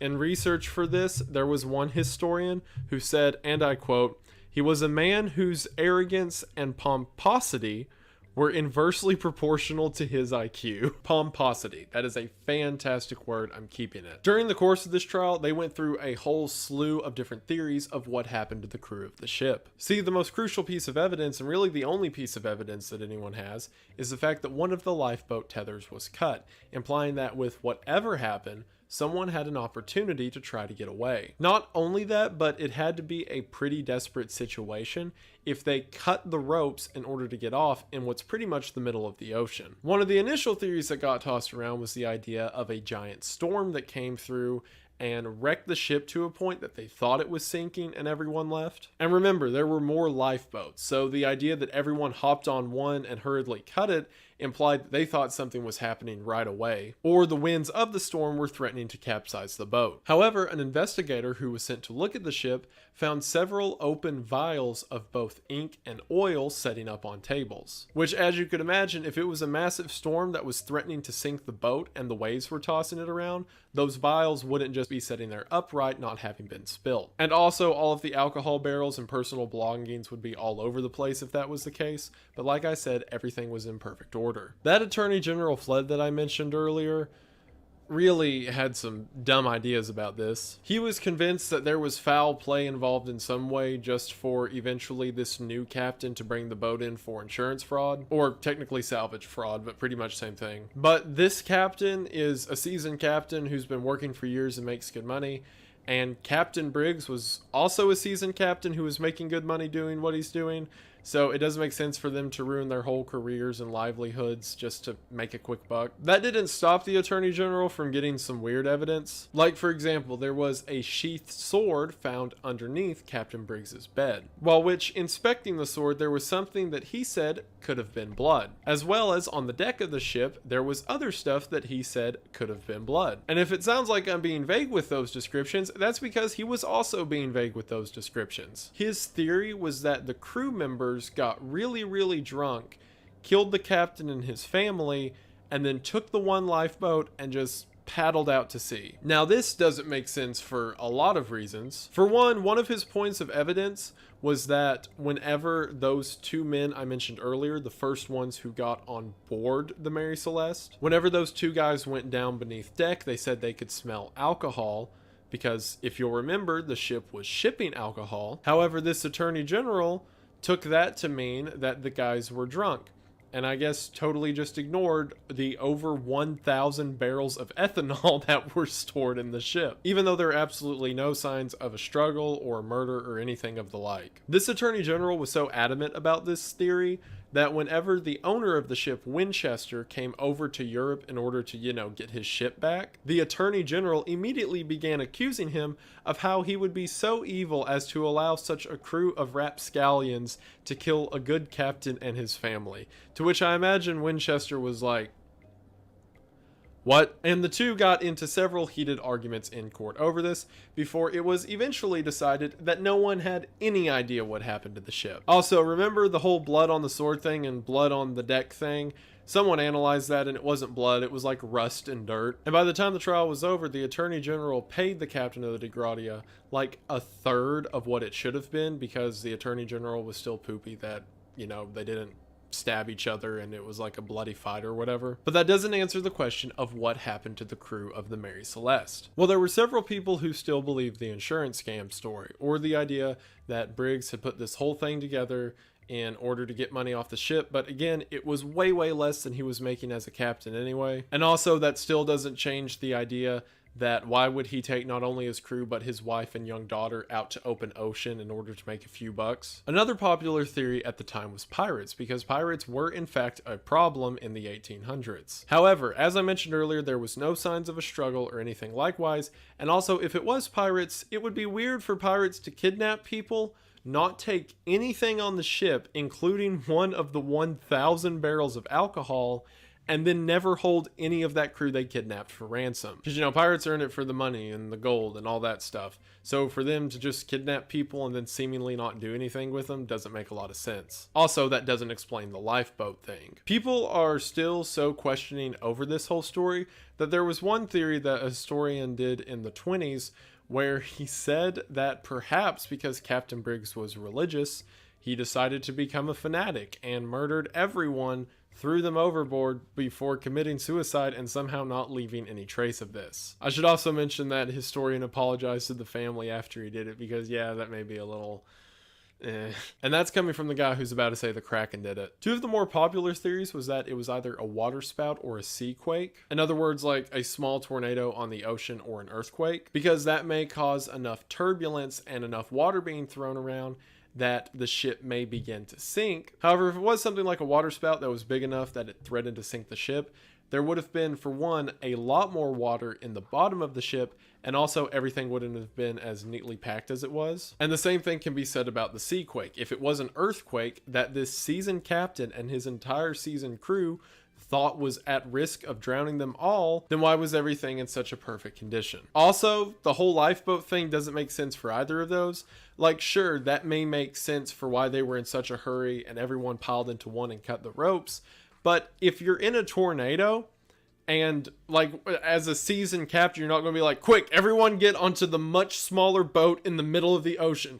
Don't get your stuff. There's no time. One theory that I think holds more weight than most of them is that of the explosion. See, denatured alcohol or ethanol has a problem with producing vapors that have a tendency to blow up. And in the captain's log that I mentioned earlier, he had mentioned throughout the trip that they just heard random explosions coming from beneath the deck, because I guess that's just a thing that happens. So perhaps one day there was a rather large explosion, and that may explain why both of the lower deck doors were open whenever the two men came on board, implying that they were trying to air out the bottom cargo hold. And in 2005, the Channel 5 broadcasting station actually recreated this theory, and it turns out that even if there is a very large vapor explosion and a very large fireball, it wouldn't destroy any of the interior. That was the issue everyone had with the explosion theory, because whenever they walked into the bottom deck, everything was fine, and you could probably tell if it, blew up. But these vapor explosions are just a quick fireball, and there's no lasting damage. However,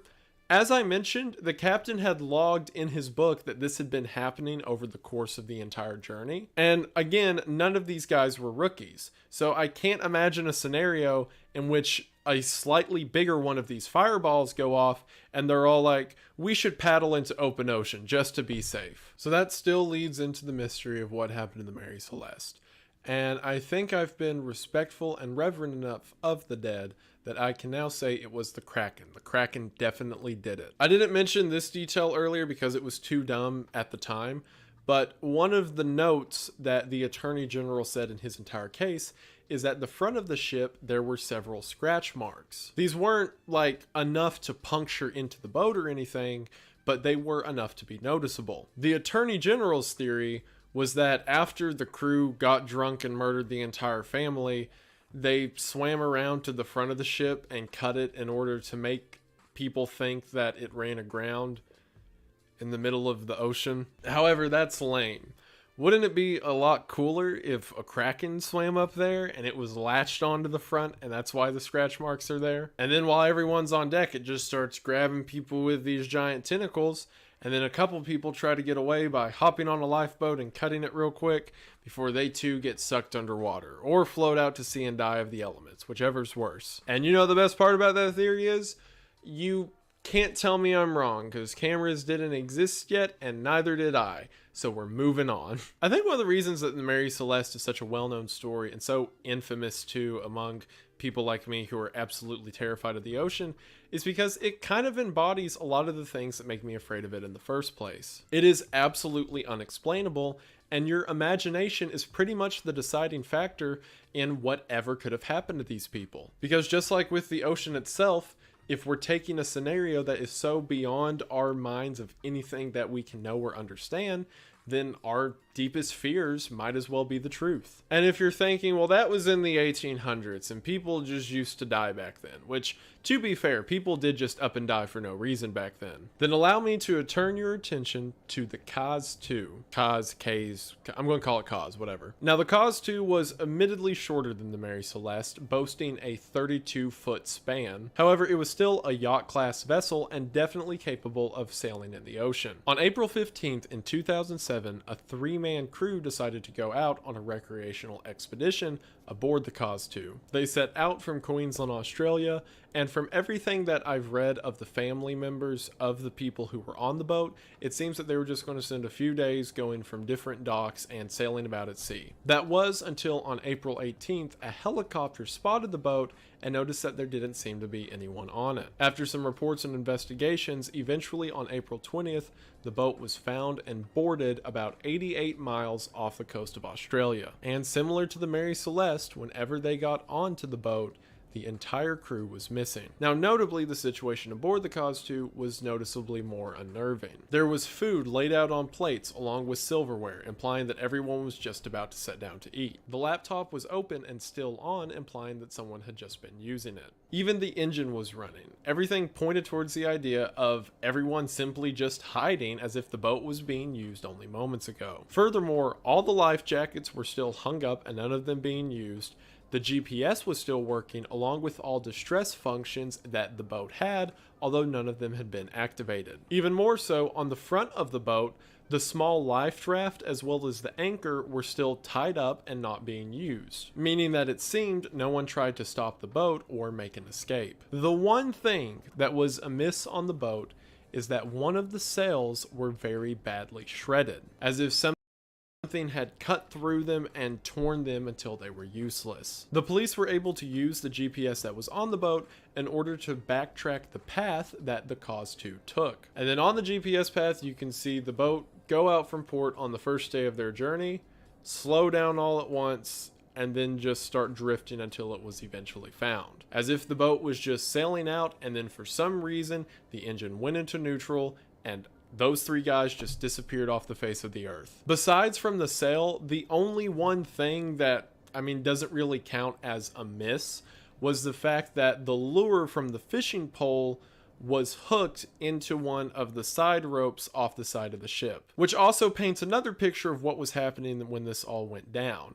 They were out fishing, there was a pair of sunglasses found sitting on one of the front chairs on the boat, and there was a coffee mug on the back deck just sitting on a table. Again, the whole picture implies that everyone was about to eat, they were out fishing, they were bathing in the sun, and then just disappeared. Now, unlike the Mary Celeste, this is a modern investigation, so there had to be a modern proceeding of how this all went out, because 3 people can't just disappear and then the government not do anything about it. So at the final investigation, where they went into the whole story of what probably happened, the coroner's report, which it sounds weird for a coroner to give a report with no bodies, but I digress. In the coroner's report for what he proposes might have happened, it sounds like a slapstick comedy. Like, his story was that one of the guys got his hook stuck on that rope on the side that I mentioned earlier, and when he bends down to pick it up, he just falls in the water, to which the second guy says, "Don't worry, buddy, I'll come get you," and he jumps off the boat,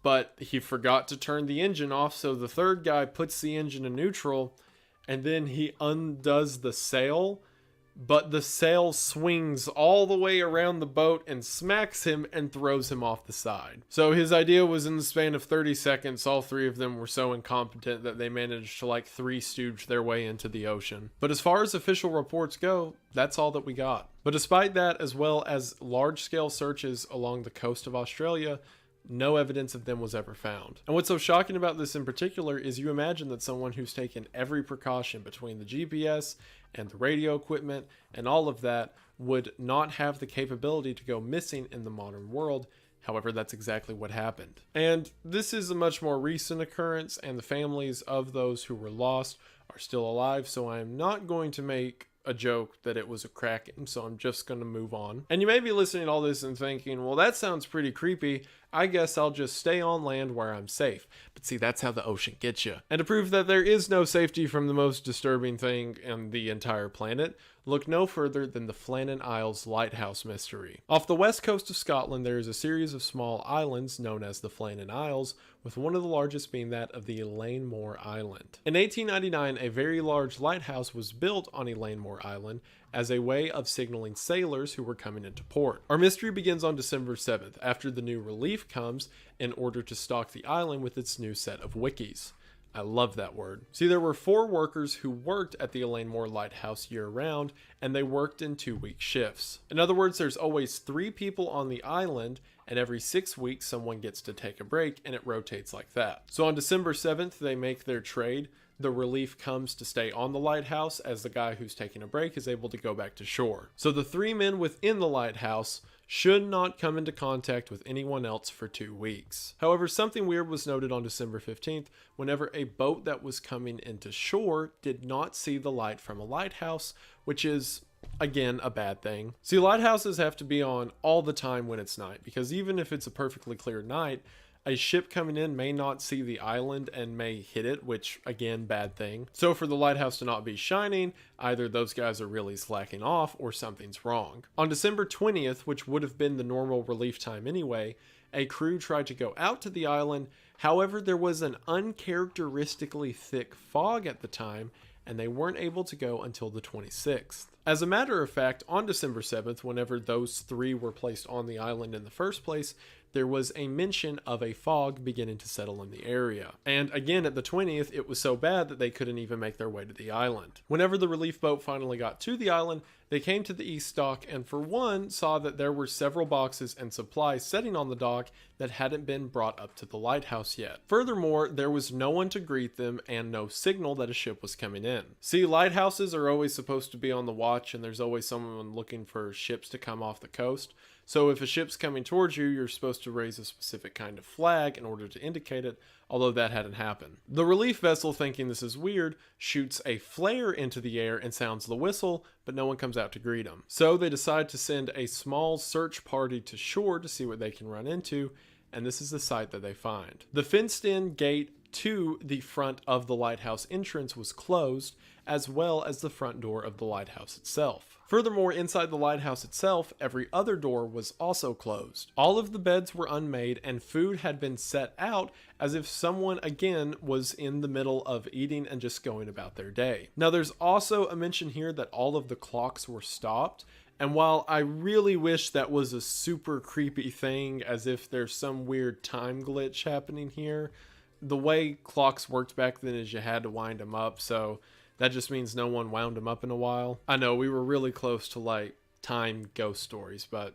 don't worry, I'll try to make it fun. And among the belongings of the 3 men who were staying at the lighthouse, one of their coats was still present. See, this is on the ocean in northern Scotland in December. There was no way anyone was stepping outside, much less doing work outside, without wearing their coat. So the fact that one of the coats was still hung up next to the door implies that someone didn't have intention to go outside when whatever this was happened. So the entire relief party does a huge search and comb over of the island. Now, if you remember earlier, I said they arrived at the east dock. Whenever they went to the west dock, they did find some weird stuff. The west dock seemed to have been completely destroyed, with iron bars ripped out of the ground and cracks in the dock itself and wood thrown everywhere, and some reports even saying a giant several 100-pound boulder had been rolled across the dock. Now, while searching everything within the first wiki's logbook of the island, I still love that word, he had mentioned that the west dock did need repairs and there were several broken things. However, from my reading, he didn't say anything to the effect of like the entire dock is destroyed. It was kind of just general repair stuff. So for whatever reason, it seems that the west dock had gotten worse. Keep in mind the contrast between that and the east dock that the crew arrived on, where there were just boxes sitting around everywhere. Within this log that I mentioned a moment ago, there was a day-by-day account of everything that had happened on the island itself. These were general readings of barometric pressure This is riveting, but I'm gonna be calling it for tonight. I think I burned my brain out doing all that coding. But it's a good solid 3 hours. It's a good start to a new thing. I'll be back. I'll be back tomorrow. Back with more stuff.